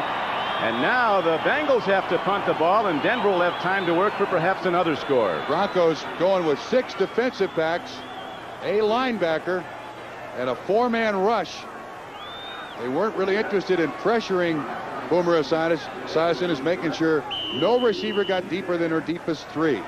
Now you're a master at that defense, got it done. And now Jeff Hayes, although he's had a good day punting, not a very good average for the season. Broncos should get good field position here. Chris Barr has kicked the field goal for the Raiders at Los Angeles. And they now trail the big underdogs, the Eagles, 13-10 in the second quarter. Hayes steps in and unloads into the mile-high atmosphere, and the ball is going to be taken at the 32-yard line. There is a penalty marker down, though, and they might have roughed the punter. That's exactly what they did. It was Steve Wilson. He ran into the punter, so the ideas were good. Wilson came from right up the gut. Very hard to avoid the punter. You'll see him coming from the left. Hayes gets it off in a hurry. Watch the contact. Once that leg is up, that's an automatic first down, too, Don. Running into the kicker, number 45, defense, automatic first down. That's the only mistake I think Denver's made in the first half. They've given up some big plays, but for the most part played very well. But they haven't given up any of those big plays in a while.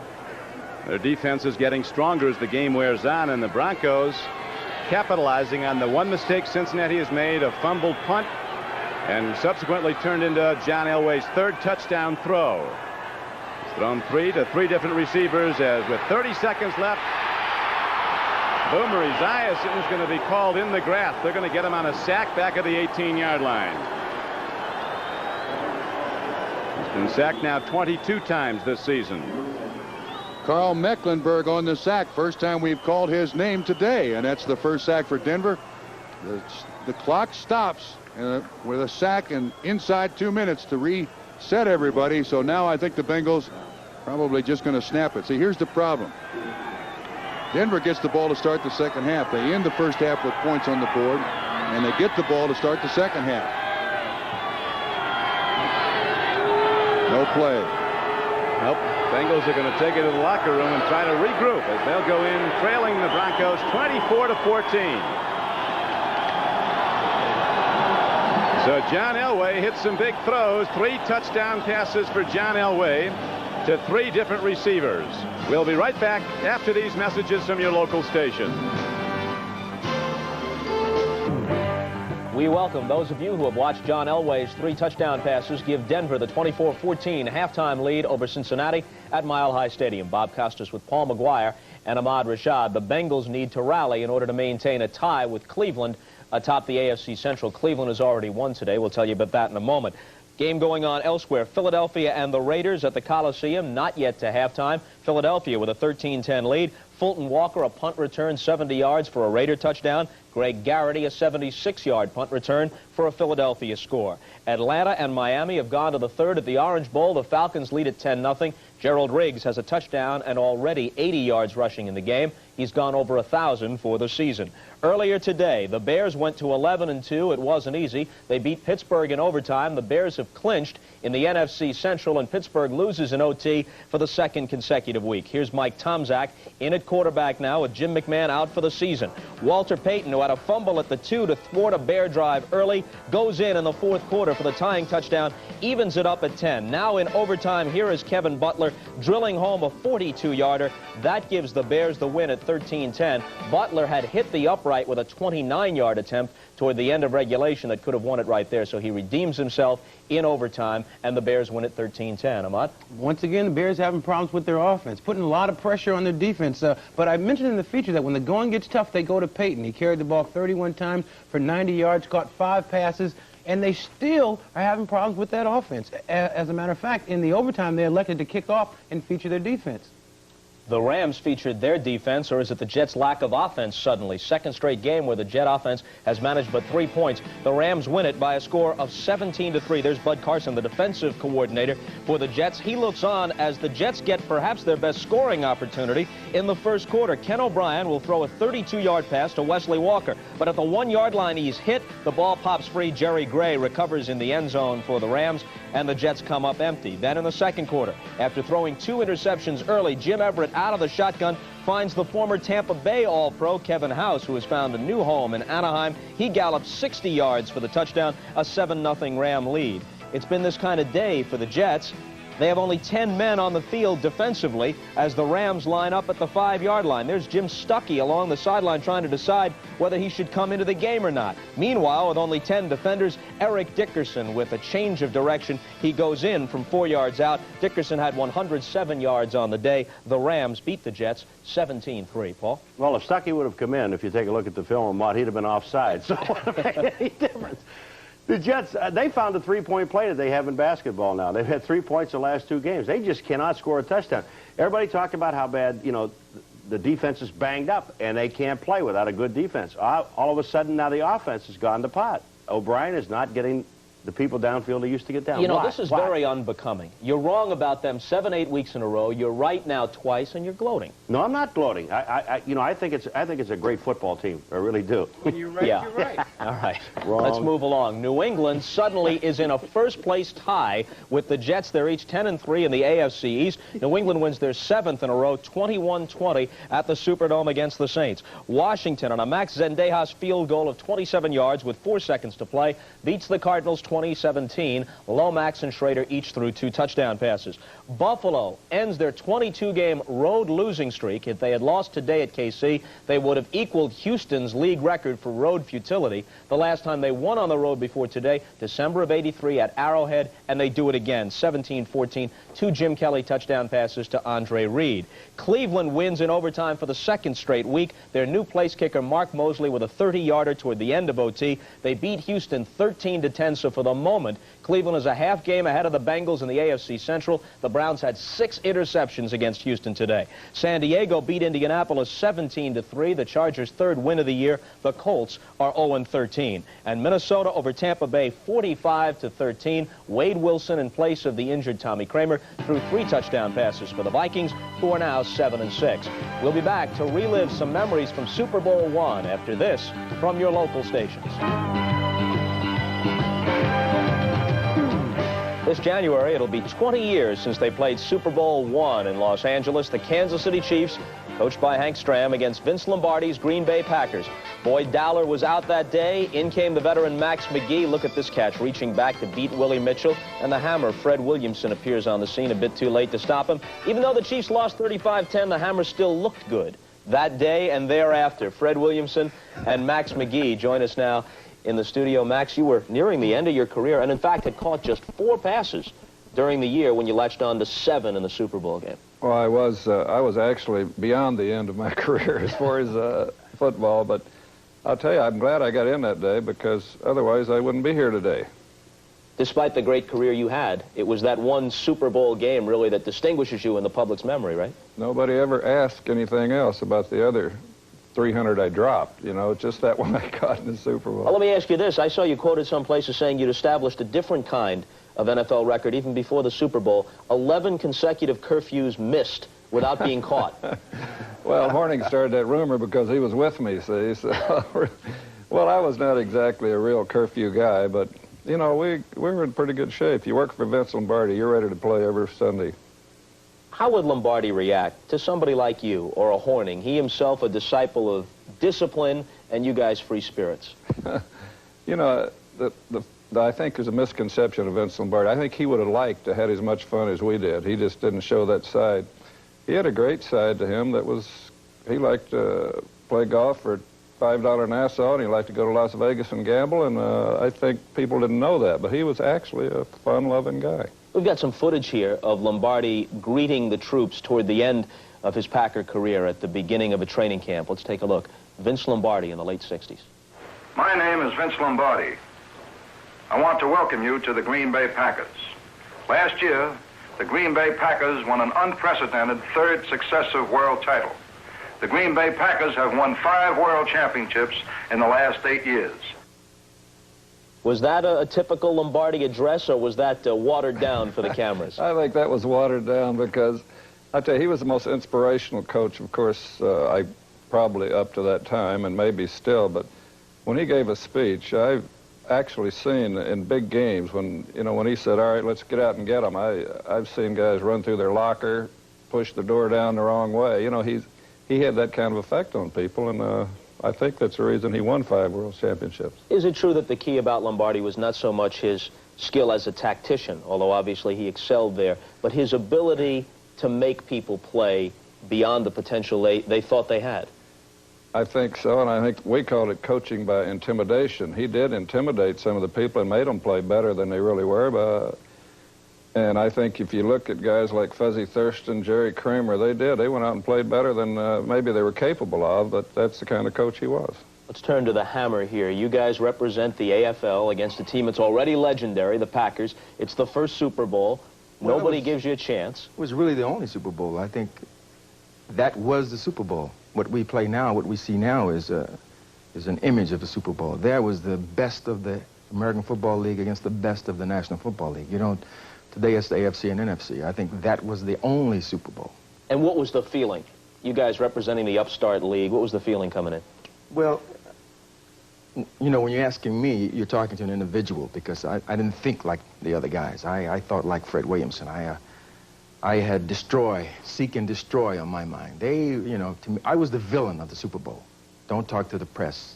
So I was the Pied Piper. They followed me around because I was the only guy talking to the press. I mean, Green Bay Packers meant nothing to me. Boyd Dowell meant nothing to me. Max McGee, who was Max McGee? I mean, I could cover Max McGee in my mind. I mean, whether or not I could or could not was totally unimportant. This is how I felt about the game. Meanwhile, the coach is saying, be quiet. You're going to make them angry, and you're going to fire them up for this game. And I said, hey, we didn't sneak into town. They know we're here. We came in a big jet. It made a lot of noise. They know we're here. So I was the villain, man. I was the Pied Piper. So everything I did was wrong and right at the same time. Did he make you guys angry? Well, I'll tell you, we had a lot of fun with it because he did, you know, Vince jumped on that immediately because Freddie came out as the hammer, and I'm going to bust up all these helmets. And, you know, those helmets are pretty hard to break, but I think it added something to that game, really, and Vince took a big hold on that. Who was it who hit you and put you out of the game? No, that's wrong. It's another person. That didn't happen to me. Well, let's watch. Yeah, let's watch. It was, Go ahead and talk. It was Donnie Anderson making a sweep. See me come up, you'll see me come up, get past the guard, right, make a tackle. My knee, his knee hit me on the top of the head. That was Anderson. Now I'm embarrassed. I'm down. You know who got hurt? I saw this later. They went crazy. The Green Bay Packers jumping up and down, said, they got the hammer, they got the hammer. So I was embarrassed. I was down, and I was embarrassed, and I didn't want to get up, and they said, get up, and I said, I'm not. If you want me, I'm not going to stagger off this field. I'm not going to wobble off this field. If you want me off the field, carry me. And they carried me, and they dumped me on the sidelines. I jumped up and waved at my fans and let them know I was all right. It was only 14-10 Packers at the half, as I recall, although they went on to win 35-10. And a few years later, the Jets and then the Chiefs in Super Bowl IV beat the NFL representatives. Right. How close were you guys at the very beginning? Was it closer than those scores indicated? Yeah, we were in the game all the way. I think that you're not going to change our game plan because we have this big game. We're going to do everything that brought us here. We're not going to change our play. We had more plays. We had more new plays than we had old plays. I mean, not to say anything against Stram's coaching, but you know, they were playing Otis Taylor 12 yards deep. And I said, well, you know, you take 10 passes, 10 yards deep, you got 100 yards, just score a touchdown. They kept trying to go long on Herb. When Herb was playing 12 yards deep. And I said, why? Why are you throwing these short passes, these long passes? And he said, sit down.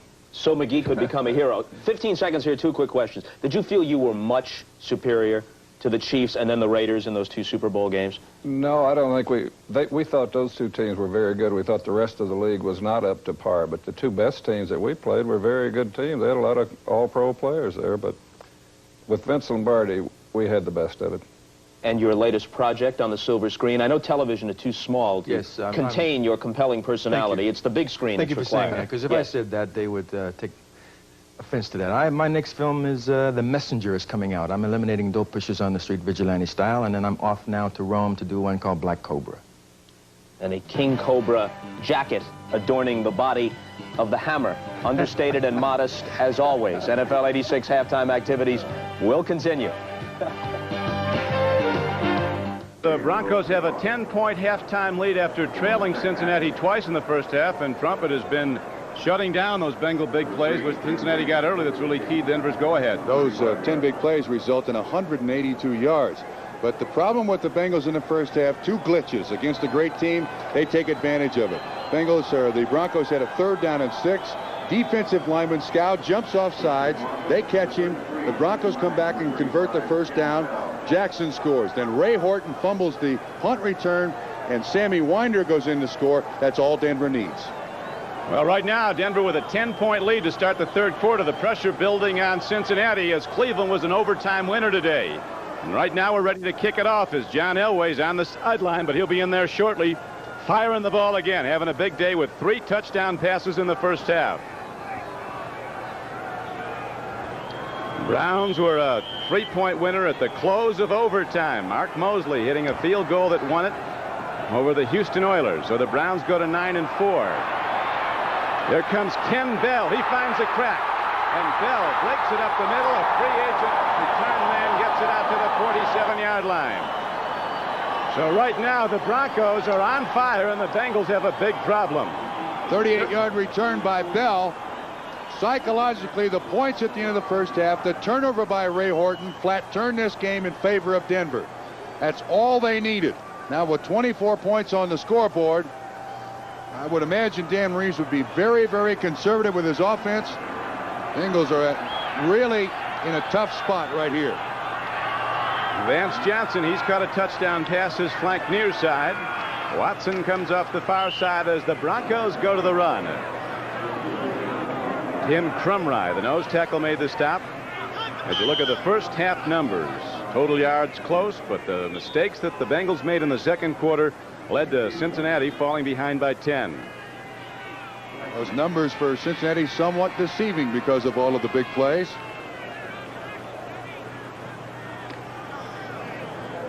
Bengals going with Eddie Edwards and Ross Browner, two former #1 draft choices, are at defensive ends. Crumry, the nose tackle. Emmanuel King on the outside looks like he's ready to blitz, but a pitch back comes near to Wilhite. And Wilhite is taken down by Reggie Williams, an 11-year veteran from another of those football factories, Dartmouth. Bengals right now in a spot where they pretty much have to take chances, try the blitz, try to come up with a turnover. If they don't, this is exactly the kind of football game that the Denver Broncos win and win often. Leading, home field, they've won 24 of the last 28 home games.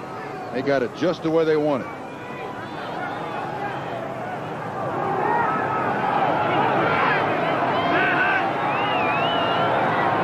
Elway sets his big tight end Orson Mobley out wide to the left. Mobley running a downfield pattern. Here's a throw to Wilhite underneath, and he's ahead for a Bronco first down to the 42-yard line of Cincinnati. Well, I'll tell you, somebody, I think Sammy Winder got away with one. He tackled Reggie Williams. Wilhite, a splendid receiver, very quick. He just stands there and waits. Now watch him make that first guy. He tries to get by that first tackler. Barney Bussey makes the tackle. Denver does that all over the field. Just dump it off and have great athletes break tackles, turn them into big games. Elway just his fourth season, ready to break all the passing records this year. Completion record of Craig Morton will fall soon. Screen. Another screen near side to Wilhite. Reggie Williams with a good play in the open field stops the play for on a make it now second down and 12 play, and Wilhite is again slow to get up. Read very well by Reggie Williams. He drops back in coverage. Now number 70, Dave Sutter, the offensive tackle, comes out, tries to block Williams. And Williams fights it off and is there to make the tackle. One of the few times the screen's not worked today for Denver. This is a half roll right. Elway sneaks a pair. Wilhite sneaks a peek. Loss of 8 yards.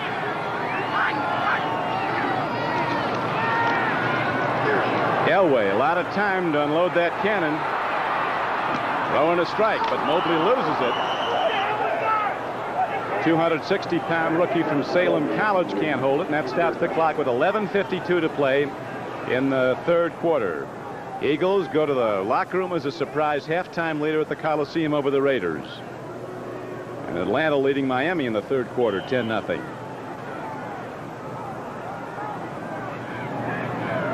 This game went back and forth. Broncos scored first, 3-0, Carlos field goal. Then the Bengals came back on the ensuing drive and took it in on a 20-yard touchdown run by Wilson. They led 7-3.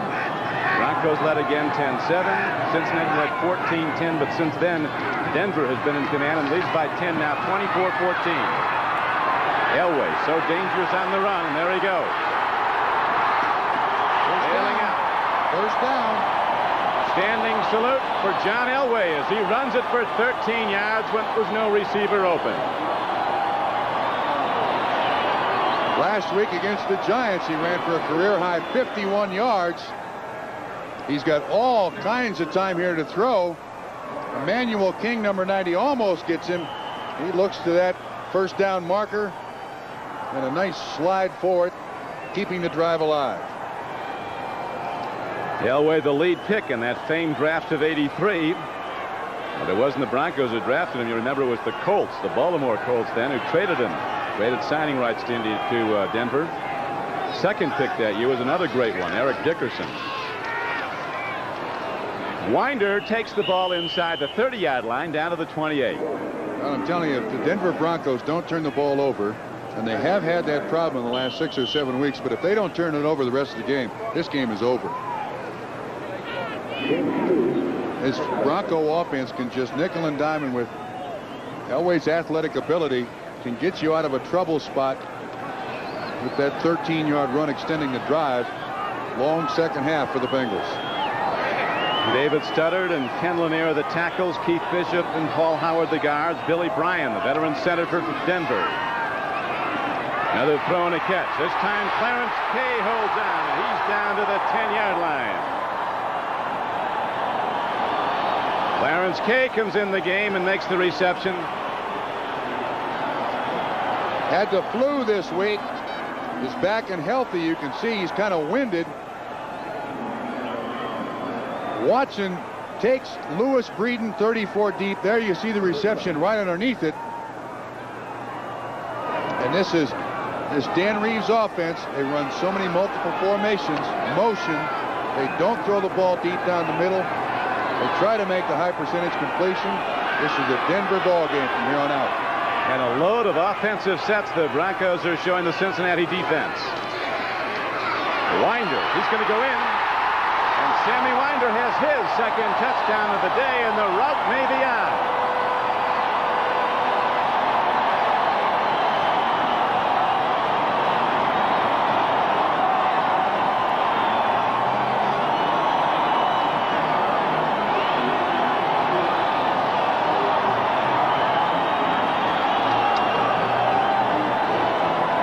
Excellent pull by Howard and Lanier, 60 and 76. There's basically no one there. Desperation try for a tackle by Joe Kelly, but this is absolutely Denver Bronco football. They have taken over the game, and really that fumbled punt turned it around. They scored right after that to extend their lead to 10, and they've dominated since. Carlos with the extra point, and the Broncos extend their lead to 31-14. We'll be back with the Denver kickoff after this. Sam White's and the Bengals in trouble now, Trump, as they're down 31-14. Denver making it happen fast, getting the third quarter kickoff. Bell ran it back 42 yards, and then the Broncos were quickly in the end zone 9 plays later from 55 yards out on an 11-yard run by Winder. Joe Collier on the sideline pacing it. He has put this Denver defense together that was closing down the Bengals. Everybody on the Denver team inspired now as the defense comes out to try to shut down Cincinnati again. Bengals led twice in this game, but they got to go to the all-out passing game now. Which sends Denver in their all-out passing defense. Pressure. Sison not had a bad day in the first half. Bengals have had 3 straight 400-yard offensive days coming into today. Eddie Brown comes to the near side. They've closed him off. Louis Wright, a 5-time Pro Bowler, across from him at the lower portion of the screen. Throwing a strike. Collinsworth, free ball. Hundley made the hit.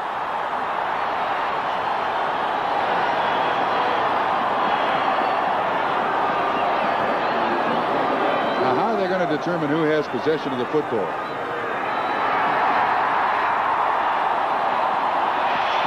Pointed yet. Greg Cragen's walking around with it, the nose tackle. I have not seen the officials point possession yet. Now they give it Jerry Marquardt, the referee. And so the Broncos make it happen on defense. They give their offense the ball at the 25-yard line of Cincinnati. This was a heck of a hit by Ricky Hundley, 98. When Collinsworth turns inside, Hundley is right there, goes through him. Ball is still loose. Reagan looks like he's been over at number 71. Harden also there, 31. Jackson, 57. Second turnover of the day for the Broncos, and they've got it. Greg Cragen, the nose tackle, Trump, is credited with the fumble recovery, but it was Hundley with a big strike on Collinsworth. He's giving away about 60 or 70 pounds to Hundley.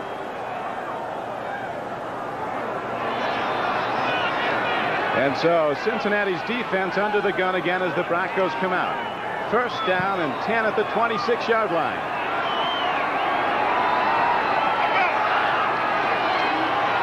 Wilhite. 19-yard line. He got 7. Crumry again downfield to make the tackle, the 275-pound nose guard. They just faced a drive of almost 5 minutes by the Broncos to score. Now the Bengal defense back out on the field. The two phases of the Bengal team, offense and defense, that's the one you want on the sideline the most. And in the second half, they've been on the field the most. Wilhite and Winder both getting a lot of work out of the backfield. Vance Johnson goes in motion. Gerald Wilhite takes it ahead. Second down and 4 play and got maybe a yard. But the Broncos now running the clock with a 31-14 lead. They led 24-14 at halftime. The clock down to 8:55 and running. Broncos started this season winning their first 6 games, won 7 of their first 8. And then they've come a cropper in the last couple of weeks as their offense has not done well, losing 2 of their last 3 games.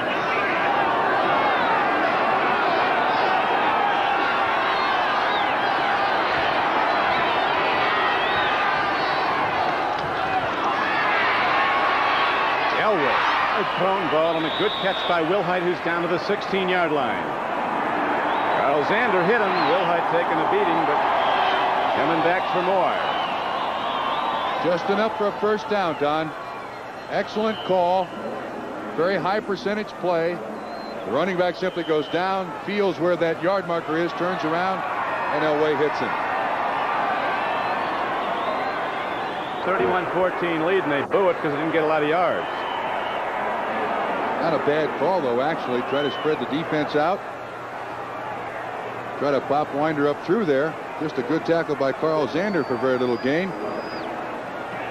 Now, this is where Denver is most dangerous. Third down and long yardage. The only guy you don't account for in the defense is the quarterback. And Elway's had a couple of big runs for first downs today.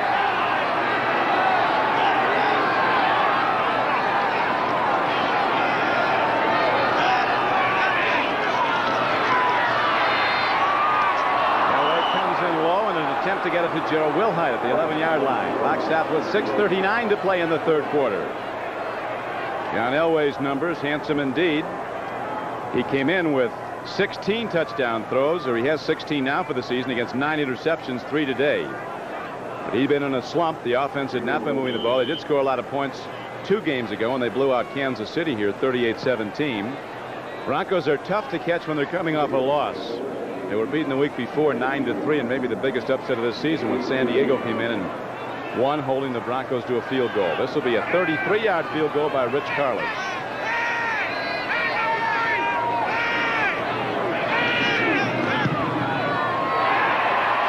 Everyone is going right today for the Broncos as they extend their lead to 34-14.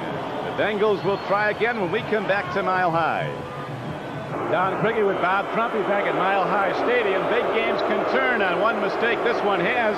That fumble punt by Ray Horton, and now the Broncos have run out 24 unanswered points. It's come down to mistakes by the Bengals that allowed the Denver Broncos to get in the position they're in. And with their defense, with Joe Collier and the pressure they'll put on Cincinnati, you can just head for home right now. I don't think Cincinnati, there is any way they can get back in this football game, unfortunately. Awful tough to throw the ball on Denver when they've got the rush on and you have to throw it. McGee takes a tremendous strike. Woodard, 52, a backup linebacker, came down, made the head-on pop as McGee, going full speed, was knocked backwards. The emotion is gone from Cincinnati. They helped. They kind of gave it to the emotion to the Denver Broncos, and now the Broncos are taking advantage of it, really popping them. Last pass, of course, completed by Esiason, fumbled by Chris Collinsworth, and pretty obvious why the score is what it is. The Bengals came in a very optimistic team. They would win this game. Right now they're in deep trouble. Here's a home run ball, and Eddie Brown slowed his head, and it's picked off by Louis Wright. Louis Wright picks it off, his 3rd interception of the season. They give the Louis cry, and one of Cincinnati's best players, although he hasn't been today, they haven't gotten the ball to him. Eddie Brown limps off. And you're right, Eddie Brown slowed down. He saw the double coverage, didn't think Boomer Esiason would throw it his direction. Boomer did. First interception of the day by the Broncos, but the third turnover. Ball should not have been thrown. Double coverage. Trying to get it in one play. Louis Wright comes up with the interception. And so far, the Bengals' possession in the third quarter, now about 36 seconds. He's been doing it for a long time here in Denver. The #1 draft choice of the Broncos back in 1975, Mr. Wright.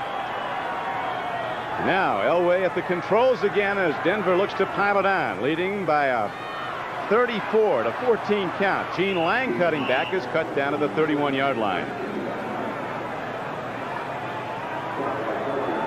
Congratulations, Louis. Thank you. That was a pretty easy pickings. He was back there playing almost the center fielder. Sometimes quarterbacks try to do too much, and in that situation, that's exactly what Boomer did. Tried to make something out of nothing. Vance Johnson near flank. He's deep speed. An NCAA long jump champion. Elway's looking at him. Now Elway's got time to count the house as he throws downfield to Winder, and there's a penalty marker after the play. It's like an interference call against the Bengals. Reggie Williams was the man in coverage. When you give a quarterback, any quarterback. Pass interference, number 57, defense, first down. When you give any quarterback enough time, he's going to put the defense at a real disadvantage. Eventually, the foot speed of Sammy Winder is going to get him open. It was not much contact, but nevertheless, contact. Penalty stands. And the Broncos got it going their way. This is like a scrimmage now. There was a heavy snowstorm here in Denver earlier this morning. 7 inches fell. The field was covered. It's been perfect throughout. Snow has stopped. The temperature down to about 30 degrees now. As Sammy Winder takes it on and brings it out to the 50-yard line.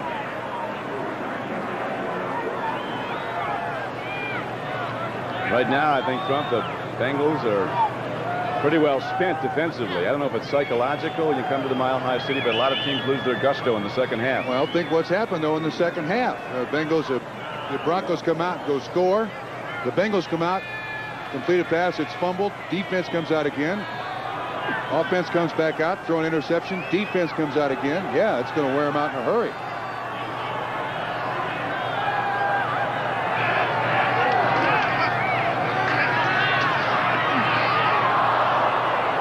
Marker is down in the secondary as the pass you see incomplete to Steve Watson. People ask a lot why, when a defense is on the field for a long time, they seem to get more tired than the offense. The answer is defense is a game of reaction. If the ball goes 40 yards. Illegal use of the hands. Hands to the face. 24. Defense. Rookie cornerback Lewis Phillips called for the foul, so the ball is advanced to the 46-yard line. It's a first down for Denver. Once again, the defense has to react. If the ball goes 20 yards down the field, and Tony Lilly on the sideline being attended to. That looks like Keith Bishop being attended to also. Anyway, is that who it is? Studdard? Yeah, Studdard, the offensive tackle. I'll continue in a minute. Broncos ready to continue right now, although they left early. Clarence Kay was offside. Elway so quick a foot, you don't get a shot at him, or very rarely when he comes downfield, because he gets to the 12th man, the sideline, and bails out. But the tight end Clarence Kay left early. To continue my thought on a defense being worn out, it takes a lot more energy to react, and that's the defensive side of the ball, than it does to act, and that's the offensive side of the ball. No player can take a play off defensively. Offensively, you can take a couple of plays off. You don't have to follow the ball down the field.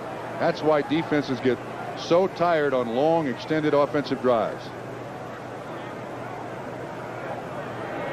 Here's Jerry McBride, the referee.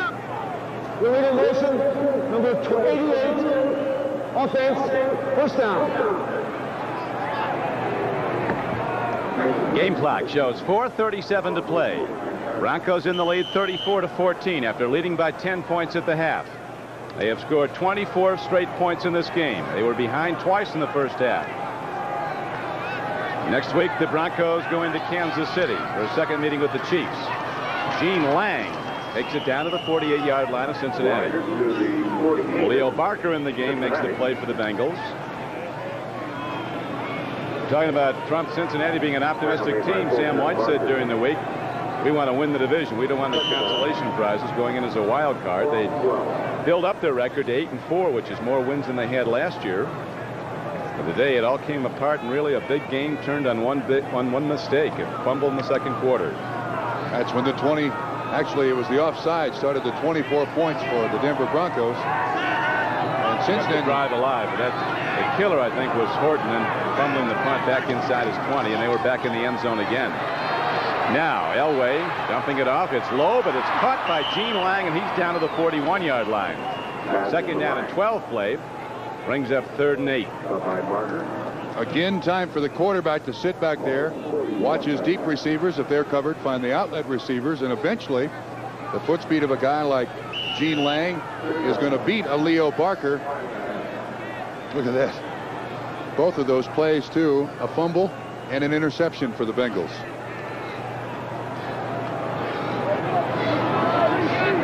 Watson on the right flank. And Vance Johnson, or Mark Jackson, now comes to the near side.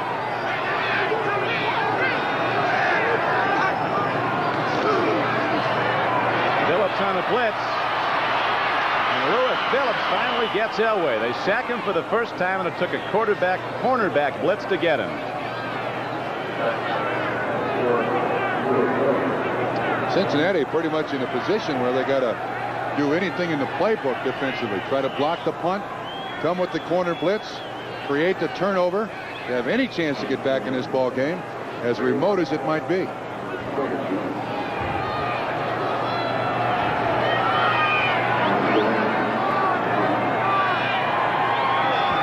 Now Ray Horton goes back as Mike Horan's ready to punt the ball. The new punter for the Broncos. Horton's last try was that fumble in the second quarter. Hits it high spiral downfield, and Horton signals for a fair catch. Holds on this time, but back at his 11. So the Bengal problem's mouth. They get the ball, but they're 89 yards. See how the Broncos season had gone. At Veterans Stadium, they scored a 26-point win over the Eagles. Today, Denver has opened up a 34-14 lead over the Cincinnati Bengals. As we pointed out, the Bengals led twice in the first half. Now they're forced into an all-out throwing game, catch-up ball if they can, and this hasn't been working. Last time, Dyson put the long ball up, Louis Wright intercepted. James Brooks runs it at Denver and gets it out to the 16-yard line. Now consider this for the Bengals, their last 4 possessions, beginning back in the second quarter. They fumbled, had a -2 yards on a possession, and then they fumbled again, and then the interception.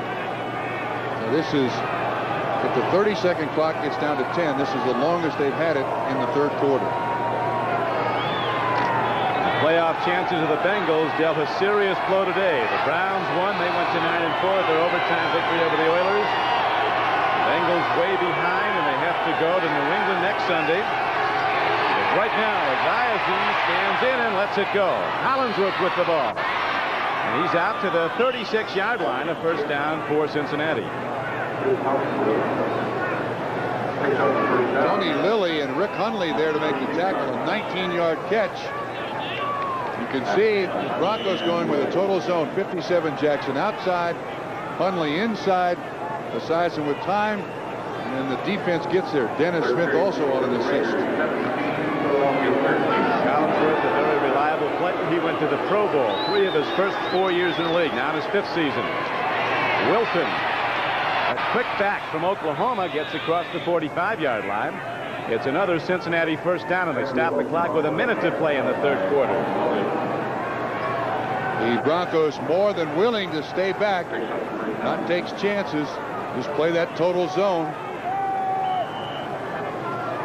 The earlier scores today, a couple of overtime games. The Bears and the Browns were overtime winners.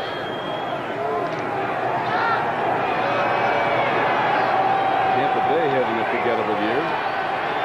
Raiders have now come back and have gone in front of Philadelphia. Swing pass to James Brooks in the open field. Tony Lilly draws a bead, and then he's knocked out of bounds at the 43-yard line. But it's a gain of 11 yards. It's another Cincinnati first down. It's also a little too late. Down 34-14. This is more what the defense is allowing Cincinnati to do than what Cincinnati is taking. Got to play the whole thing out. Remember the Raiders the other night at San Diego. Oh, yeah. Led 31-10 in the third quarter. How about Green Bay versus Minnesota? That was beyond belief. Excuse me, Green Bay versus Detroit on Thanksgiving Day. Sometimes the weather changes things, although it looks like the snowfall will hold off. Much more has been predicted. Esiason. Nobody there.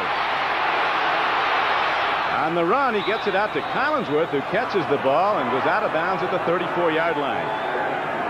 Probably the toughest catch of this day, either way. Kept his feet in bounds, too. Tony Lilly there to push him out of bounds. Esiason has only been sacked once today, so the offensive line hadn't done too bad a job.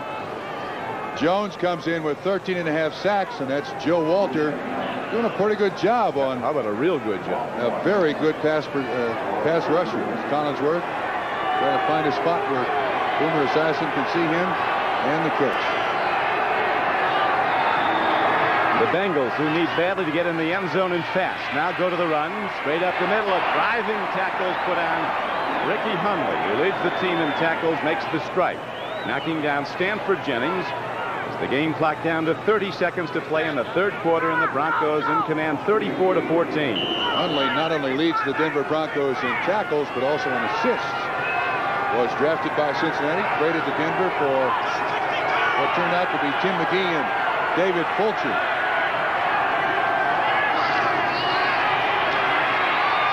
Throwing a catch to McGee. He is down to the 26-yard line.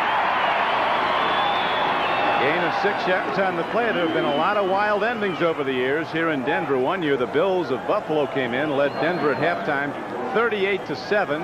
Big snowstorm, and the Broncos scored 31 points to tie it. The trenches. We'll be right back after these messages from your local station. That time of possession, almost all of the third quarter for the Denver Broncos. That's been the difference. They don't pay off on total yards, though. Bottom line on the scoreboard, 34-14 Denver. Broncos have had 56 plays already in this game. The 37 for Cincinnati. Now the Bengals go to that sideline offense where they go right out into alignment after a sideline conference with Coach Sam White. James Brooks in trouble as big Kyle Mecklenburg throws him down. This telecast is presented by authority of the National Football League and is intended for the private use of our audience. Any rebroadcast or other use of this telecast without the express written consent of the Denver Broncos and the National Football League is prohibited. Got some confusion. Esiason's trying to go up the line of scrimmage, and White's trying to send players in. We're in the first minute of the fourth quarter. Throwing a catch to Collinsworth as he is down inside to the 7-yard line. So the Bengals making some stuff happen, and they need a lot more to get back in this. Again, Esiason rolling against his arm to the right side. Collinsworth just trying to find a spot back in there in the defense. He gets kind of lost. There's Mark Haynes, 36, and Wilson there, along with Lilly to make the tackle. First and goal, Bengals. First and goal it is. Dave Remington, the center. Montoya and Kozerski, two huge guards. Munoz and Walter, the tackles. They're even bigger. Crowd starts up, wanting to keep Cincinnati out. Esiason, he's looking. He fires. It's caught and lost by Chris Collinsworth. Had it, and Tony Lilly stripped the ball from him. That is a great defensive play by Tony Lilly. The game started with a big play by Dennis Smith, knocking a pass reception away. This is a sure touchdown. Lilly waits on him. Now watch. Just pulls his left arm away. Collinsworth can't hang on to it. So it'll be second down and goal from the 7-yard line. Bengals down. They've not scored in a long time since the first half of the second quarter. Cincinnati's longest drive of the game right now. Ziason in trouble. He can go. Defenders wait for him. He fires on the run. It's a touchdown to Collinsworth. And the Bengals come down the field with still 13:20 to play. It is now a 34-20 game. We said it before with John Elway. It's also true with Boomer Esiason. Both are great creators, and if you give a quarterback time, eventually the receiver can find a spot open. Collinsworth, you should see his feet at the back of the end zone. He gets away from the defender. An excellent move. Mark Haynes, 36, I believe, had him. And Collinsworth makes the catch. Big day for Chris. He's caught 6 for 62 yards.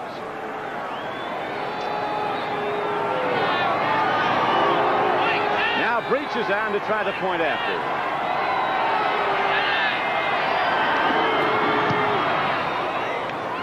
Lazar sharp down the middle, and so the Bengals inch back into it and take the crowd out of the game, at least for now. It's a 34-21 game, Denver.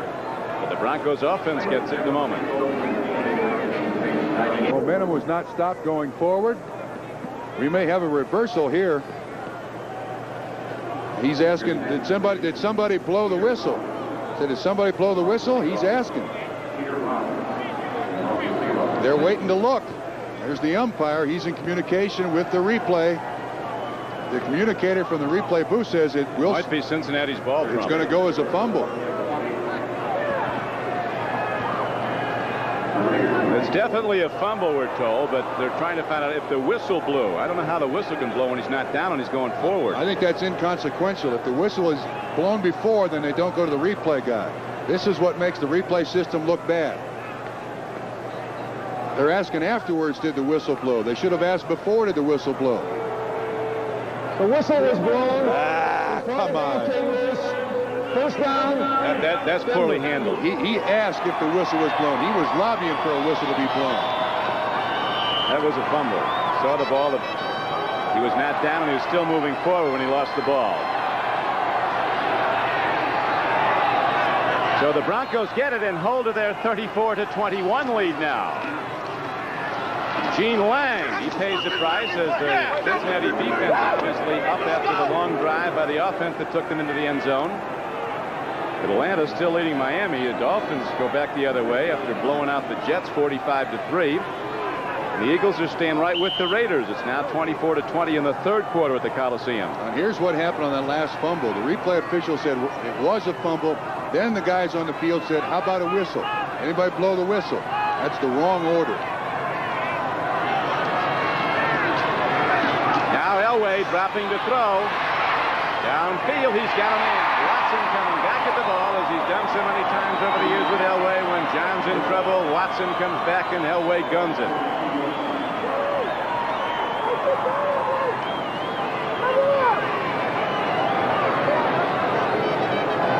Elway again. A great arm, carries the ball high. Good lesson for young quarterbacks. Keep it up there next to your ear where you can throw it in a split second. Elway does. Watson makes a nice reception. Bengals have not gotten a break in this game. Denver has, and the Broncos have capitalized. They lead 34-21. But the Bengal defense now, the intensity level right back up to where it was early in the game. Well, that touchdown helps with 11:44 and ticking to go in the football game. Elway bringing his team in and out of the huddle at his leisure, running clock as much as he can. It's down to 11:30 to play in the game.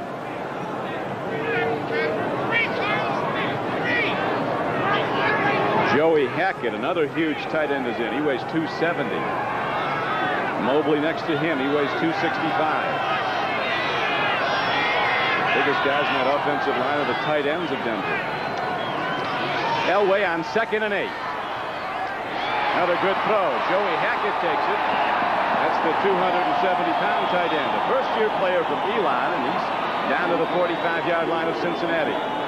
David Fulcher slow getting up after he took on that load. 12-yard reception just designed to pick up the first down. Elway's latched onto him. Look at that. You're right, Don. Look at there. There are 3 linemen for the Broncos that don't weigh as much. And he got downfield.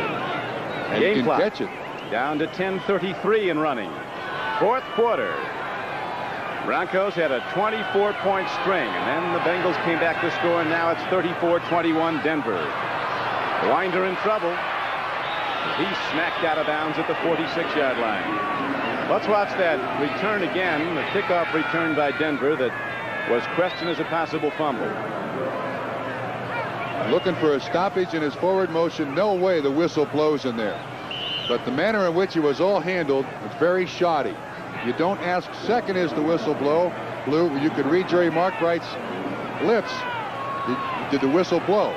That's the wrong order in which the replay system should be utilized. But the play stood. Drive stays alive. Now, 2nd down, and Elway needs over 11. He's in trouble. Going in on John Elway on the run. And Zander knocks him out of bounds before he gets there. Carl Zander with a big defensive play. Jim Anderson, the offensive backfield coach of the Bengals, stopped Elway from going into the bench. A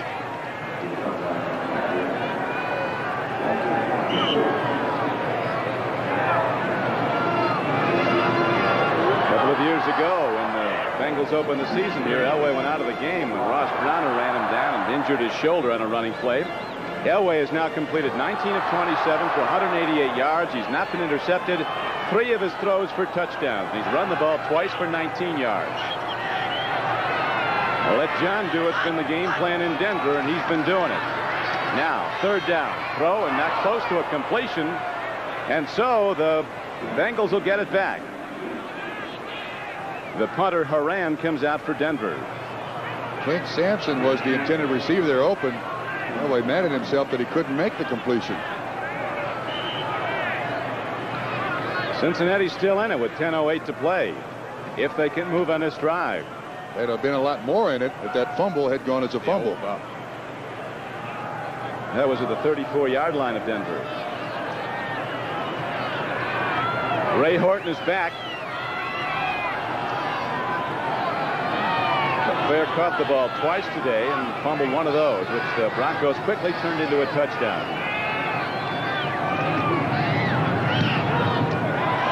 Haran angles it down to the corner. It goes in. Touchback. Cincinnati will go 1st and 10 at the Bengals 20. When we come back to Mile High Stadium, a salute to the Broncos. It's a Radio Shack Merry Christmas. We got Billy just what he wanted. The Radio Shack 4x4 off-roader. Look at it take those hills. And Terry got the off-road champ. Look at her go. And guess what Mom got? Okay, kid. Lunch is ready. And me, I'm the flashy type. Always wanted a Ferrari. Radio-controlled toys for kids of all ages from $11.95. Only at Radio Shack.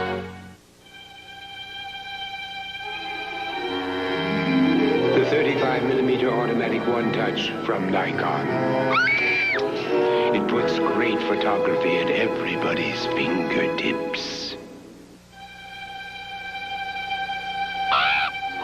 The Nikon 35mm Action Touch. The waterproof, all-weather, automatic camera that puts great photography at everybody's fingertips.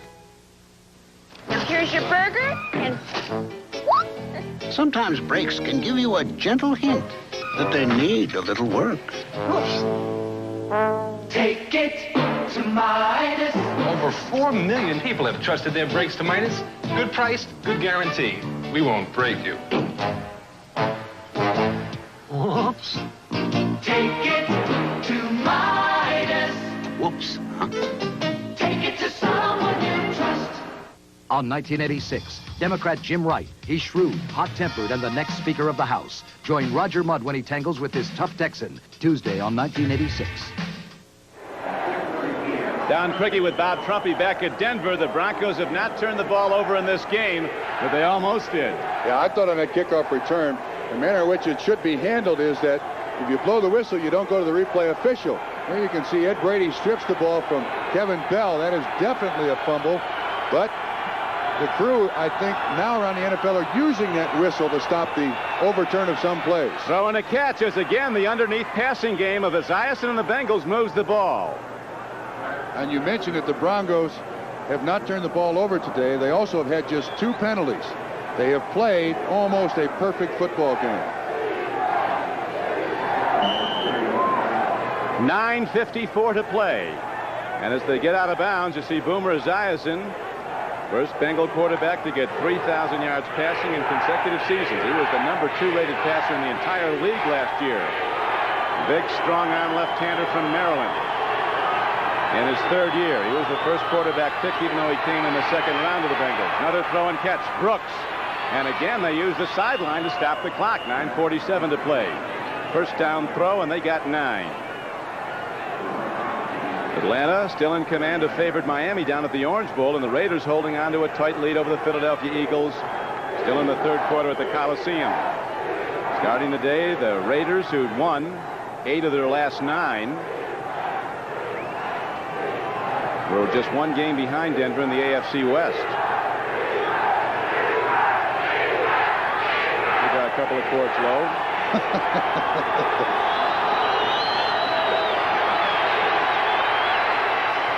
Eddie Brown, how does he do it? Eddie Brown comes back at the ball and makes a stretched out reception down at the 46-yard line.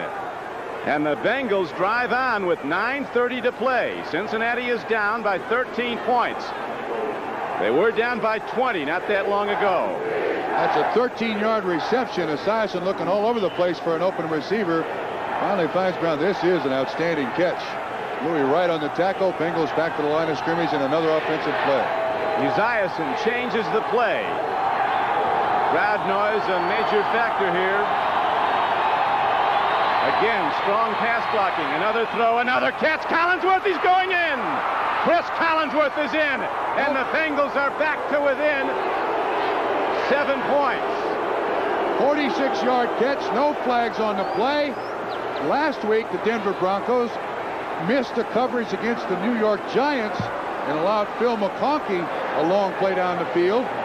Collinsworth this time, it looks like prevent defense, and somebody just misses it.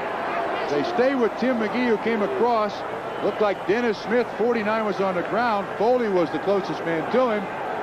What a comeback. Trump, I'm glad we didn't go home when you called this one over. What a comeback. And the Broncos have not turned the ball over. Not turned the ball over, as you pointed out, only 2 penalties against them. Now Jim Breach can bring the Cincinnati Bengals back to within 6 with still almost 9 minutes to play. A stirring comeback by the Cincinnati Bengals. The extra point is up and good. As that time it took the Bengals barely a minute, 61 seconds to go 80 yards. Collinsworth on the payoff in for a 2nd time. Away starts to fire on first down. And the big man, Mobley, the tight end, comes down with the ball. Orson Mobley, a house of a tight end. Charles Zander on the tackle. It was just almost a hitch pattern by the tight end. Good enough for a first down. Boy, you get it in the hands of that guy. He's difficult to bring down. Denver, when the Broncos have been on defense, has done an excellent job at jamming the Cincinnati receivers. But now here in the 4th quarter, the veteran Chris Collinsworth has been running free in the Denver secondary, and Esiason's been getting him the ball. The last time for 46 yards and a touchdown. Whoa. On first down, the carrier is Waffle. Sammy Winder hit hard. Now a penalty marker comes in after the play. Jim Scow made the tackle.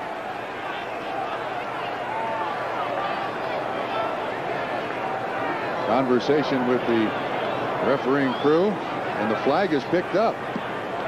Will the penalty stand? Personal foul, unnecessary roughness, number 90. That's Emmanuel King. First time we call his name all day. Did you see something? There's a King right in front of you, number 90, when Sammy Winder makes the hit. Unfortunately, King goes out of the picture, but boy, that's a very expensive penalty for the Bengals at this point. Gives some emotion back to Denver. Would have been 3rd down and long, but the Bengals now go to a defense set up against a first down offense of the Denver Broncos. Ball at the 47-yard line of the Broncos. Elway, lightning strike off the flank. Near side, Watson comes down to the 38-yard line. Fulcher and Breeden. You can see the slant pattern by Watson, and both Breeden and Fulcher still on the ground. Watch Watson. Breeden has the outside leverage. Well, that's a tough catch. Watson knows he's going to get leveled, hangs onto the football. That's a 16-yard pickup. And when Denver's offense has had to make the big plays, they've done it. Bengals have not gotten anything close to a break in this game. They're down by 6 after trailing by 20, but now Elway and the Broncos are driving again.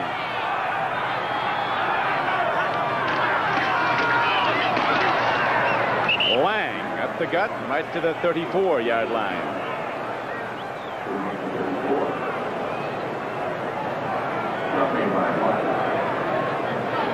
Raiders still holding to that 4-point lead over the Eagles now in the 4th quarter at Los Angeles. Broncos using a lot of clock. Emmanuel King with a personal foul call. It might be critical in the outcome of this game. It kept the drive downfield for Denver, gave them a first down, and now the Broncos have driven down to the 35-yard line. Field goal would give them a 9-point lead. Elway screens it off, incomplete. Eddie Edwards was coming on the rush, 73. Tipped the ball. Almost stuck in his face mask, Don. They were trying to set it up to Wilhite, it looked like. Raiders came from behind in that game with the Eagles when Jim Plunkett threw a second touchdown pass to Jesse Hester. An 81-yard play. Raiders holding to a 24-20 lead. Now 3rd down for Elway and the Broncos. They need 7. 34-28 Denver. 6:13 to play. Elway gets it away, and it's broken up. Lewis Phillips, the rookie cornerback, comes up and pops Watson just as the ball comes in. Now will they punt it or go for a long field goal tried by Carlos? And I think they got to punt the football. This is a little out of Carlos's range. This is a good play by Phillips, just getting Watson's hands down, and it looked like contact before the ball. Emmanuel King with pressure on Elway. He couldn't really follow through to get it there in a hurry, but what they need right now is a towering punt by Mr. Horan.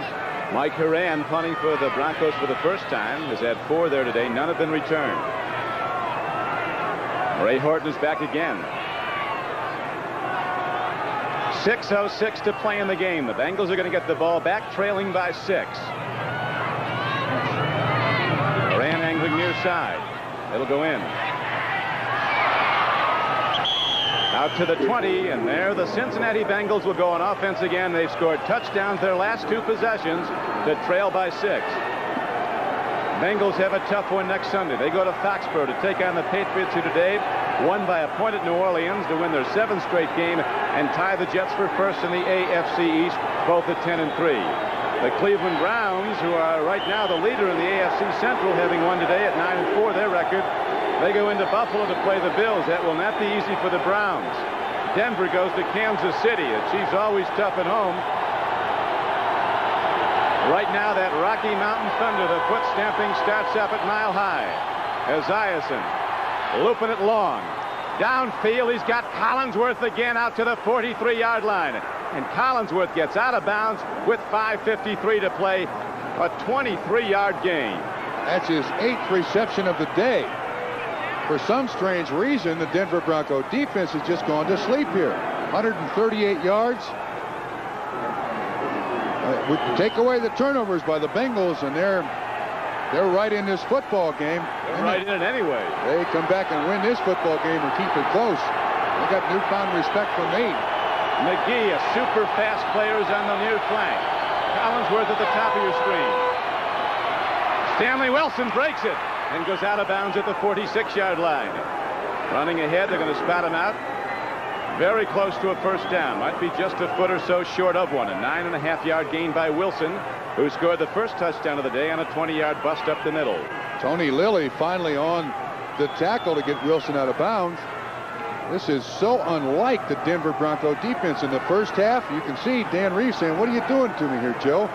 The big plays again have been the reason the Bengals have gotten back in this game.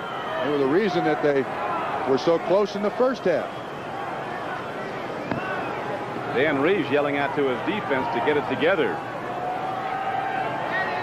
Right now, the Cincinnati Bengals moving virtually at will through the Denver defense with the passing game. Cincinnati had to go to an all-out passing game. They were trailing with the Bengals in the fourth quarter, 34-14. Randall Cunningham has just thrown a 10-yard touchdown pass to Mike Quick of the Eagles. And with 11:35 left to play at Los Angeles, it is the Eagles 27, the Raiders 24.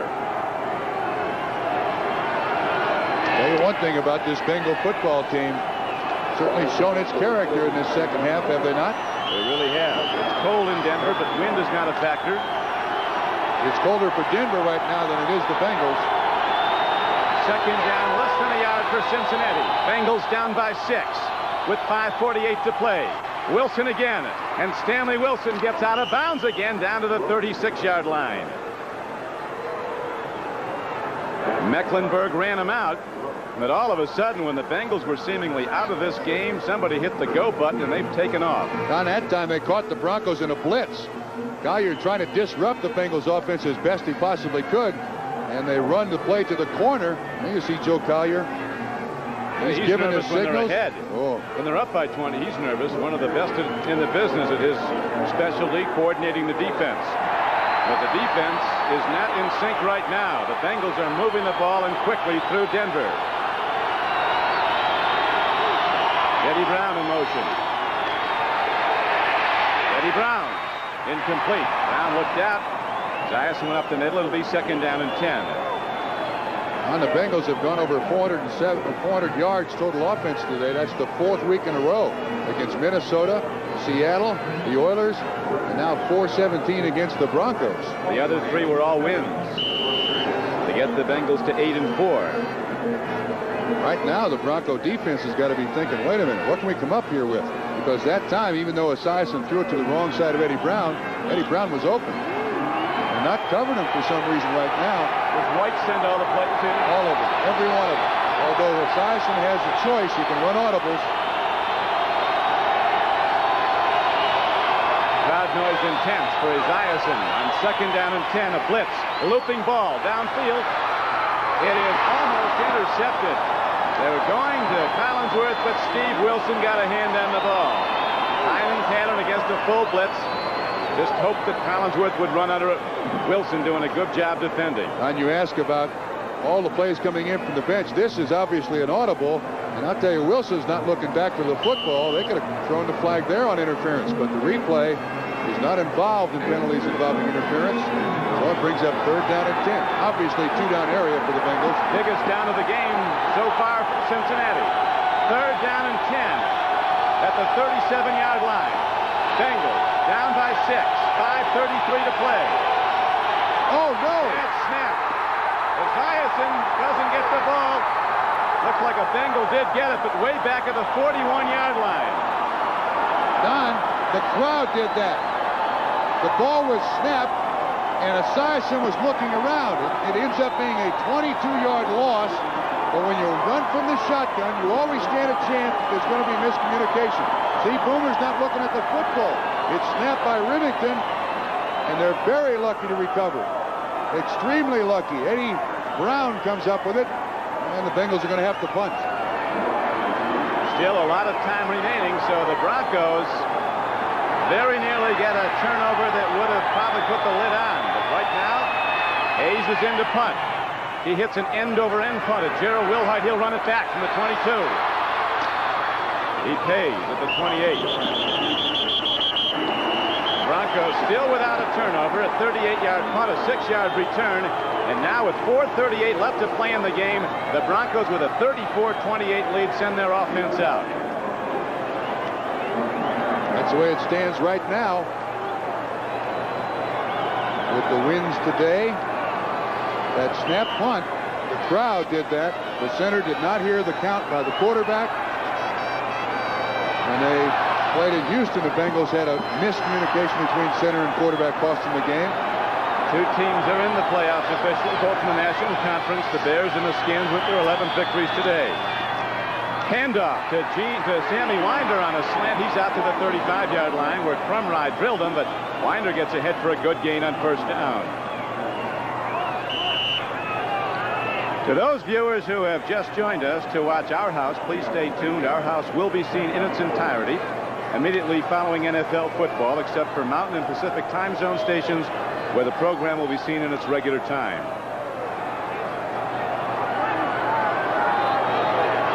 And stay tuned for Skins game golf on the West Coast only.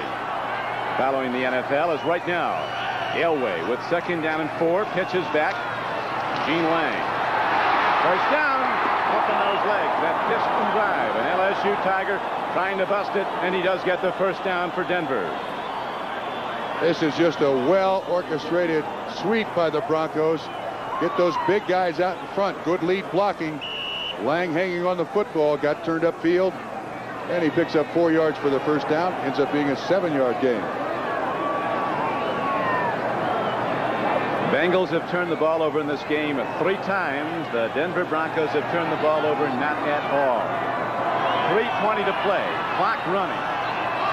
34-28 Denver. First and 10 for the Broncos.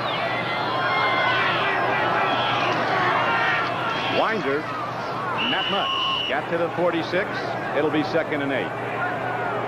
Bengals now got to be thinking about calling timeouts. Your defense can save you time. If you call a timeout, your offense with incomplete passes and passes out of bounds can stop the clock. And the offense has to have some time to function down 6 points. Eagles still leading the Raiders on the Randall Cunningham to Mike Quick touchdown pass in the 4th quarter, but they scored it with over 11 minutes remaining. A lot of time left there as you see our game clock here in Denver down to 2:35 and running. Elway throws, and is it caught by Mark Jackson? Yes. I think it is. Yes, excellent catch. Tremendous play by the rookie. Mark Jackson comes up and gets it right off the turf, and it's another first down for the Broncos. Lewis Phillips was the man in coverage. This is really a rifle shot. I thought he made the catch. Phillips is signaling no catch, and he should try to get him on the ground. Zander finally makes the tackle, and eventually now the Bengals take a timeout. They have 2 left. 2:15 to play. They'll get another timeout, an official one when it goes down to the 2-minute warning.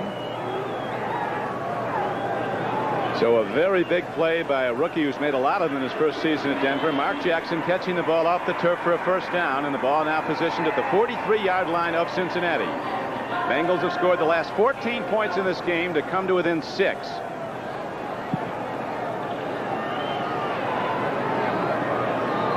Try to pick up the ball and the catch.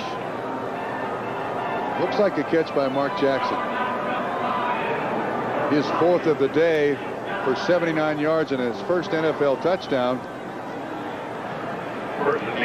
And you mentioned earlier a couple of times that Bengals have gotten no breaks. Hurt themselves. The snap by Remington. The offsides by Scow. The fumbled punt return by Ray Horton. The fumble by Chris Collinsworth. And the Broncos in position here now to have control of this football game again. Pitchers on top of it, and there's been a lot of big plays in the game, and more to follow with 2:15 to play as the Broncos break their offensive huddle with 2nd down and 10 coming up.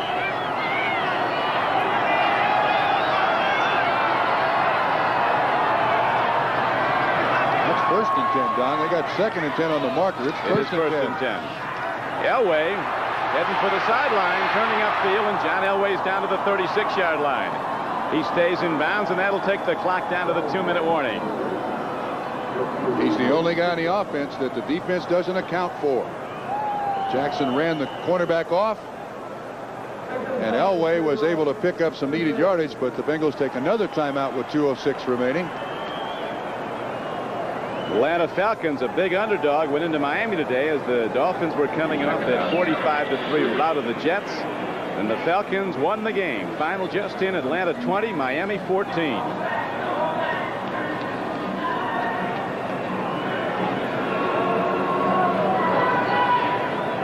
You know, if I'm Dan Reeves, I think I run the same play again. I try to get Elway to pick up the first down. One first down, and if he stays in bounds, I think the game is over. And the Broncos have survived this furious rush by the Bengals. The way they've come back, though, I wouldn't count this one over. Let's shoot the gun.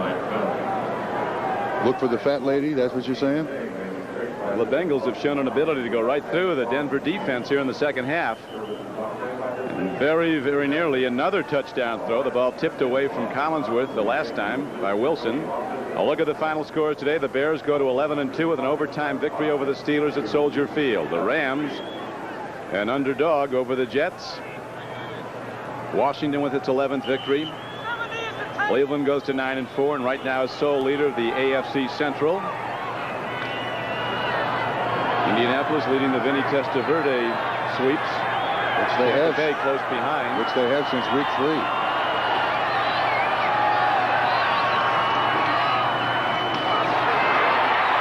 Gene Lang, 2nd and 4, gets the first down, but wait. A marker is down with 2 minutes to play, and it's in the Denver backfield. Holding against the Broncos. Dan Reeves is livid. That's the first penalty of the day against the Broncos. Excuse me, 3rd penalty of the day against the Broncos. That's a nutty, though. Holding, number 70, offense, 2nd down. That's on Dave Stutter, the offensive right tackle. They ran the sweep to his side. And the 2-minute warning is announced. 2 minutes to play at Mile High. We've got a lot of football left, though. We'll be back right after this. AT&T, the right choice. The division-leading Rams trail the upstart Bucks 27-24 deep into the 4th quarter. And now LA needs a big play on defense. Should the Rams play a zone to clog passing lanes or blitz the quarterback? What would you do? This is a cover story taking shape for Time magazine, but late-breaking news stops the presses. Time puts AT&T Skynet digital service into action. Via satellite, a new cover story is transmitted instantly, accurately, and rolls off the presses in under 24 hours. Let us show you how AT&T digital services can help your business. AT&T, the right choice. What did you decide? The Ram defense opts for a 6-man zone, blanketing all receivers, and Leroy Urban intercepts for a clutch game-winning touchdown. The Rams stay on top of the West. Los Angeles made the right choice. John Elway getting some timeout counsel from his coach, Dan Reeves, as a penalty call against an offensive lineman negates the first down run by Gene Lang, and now it's 2nd down and 14 coming up for Denver. Denver not turned the ball over yet today. In the last 2 minutes certainly don't want to, and that's what the Bengals are thinking all the way around. Somehow try to come up with the football.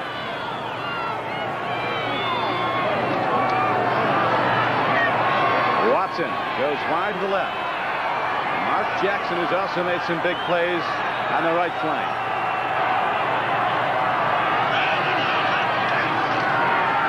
Blitz. Elway loops it up for grabs, and it's well behind Mark Jackson as Lewis Breeden was running with him stride for stride. There's also a penalty marker down, the player down. No penalty marker. That's picked up, but Watson is down.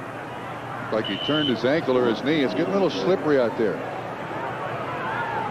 Leo Barker had pressure all over John Elway. This is Billups on Watson.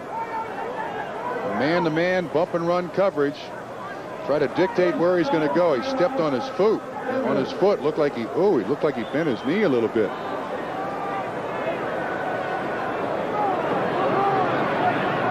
So it'll be 3rd down and almost 14 when we come back to Mile High. John Elway on 3rd down and 14 on a call play, waits, and then runs it up the middle for 21 yards and a first down. Don, it's a design play, a quarterback draw. Watch everybody get out of his way. The offensive line does a great job of getting everybody outside. Bishop takes his man out. Brian does an excellent job as the personal escort for John Elway. Biggest first down of the day for the Broncos. At the 29-yard line, and so with 1:41 left to play, Elway gets the big play that gives Denver 4 new downs, and Cincinnati takes its last timeout. Last week, 51 yards rushing. Today, 43. And I can't emphasize enough that when you design a defense, the only guy you don't account for is the quarterback. And the viewers on the West Coast would stay tuned for the wrap-up of the Skins game, where every hole is a tournament in itself. All the excitement coming up on the West Coast of the Skins game as defending champion Fuzzy Zeller matches his skills against golfing greats Nicholas, Palmer, and Trevino. That's on the West Coast only. Right now, with 1:41 left to play, Sam White's in the Bengals in a troubled position. They are down by 6 after rallying here in the second half. But the Denver Broncos have the ball, and the Cincinnati Bengals are out of timeouts. Sam can say, what if? What if we're not offsides? What if we don't fumble the punt? Elway calls his own number to run the clock. That's it. Game is over. Let's see when they start the 30-second clock. They've got 4 downs. They stop the clock just for everybody to unpile. They'll start it again as soon as everybody's up. There it goes, 1:29. Game's over. Cincinnati Bengals powerless to stop the clock after their spirited comeback in this game. They were down by 20, 34-14. It was seemingly over. But then the Bengals scored on 2 consecutive long drives to get right back in it, got the ball again, and almost hit another score.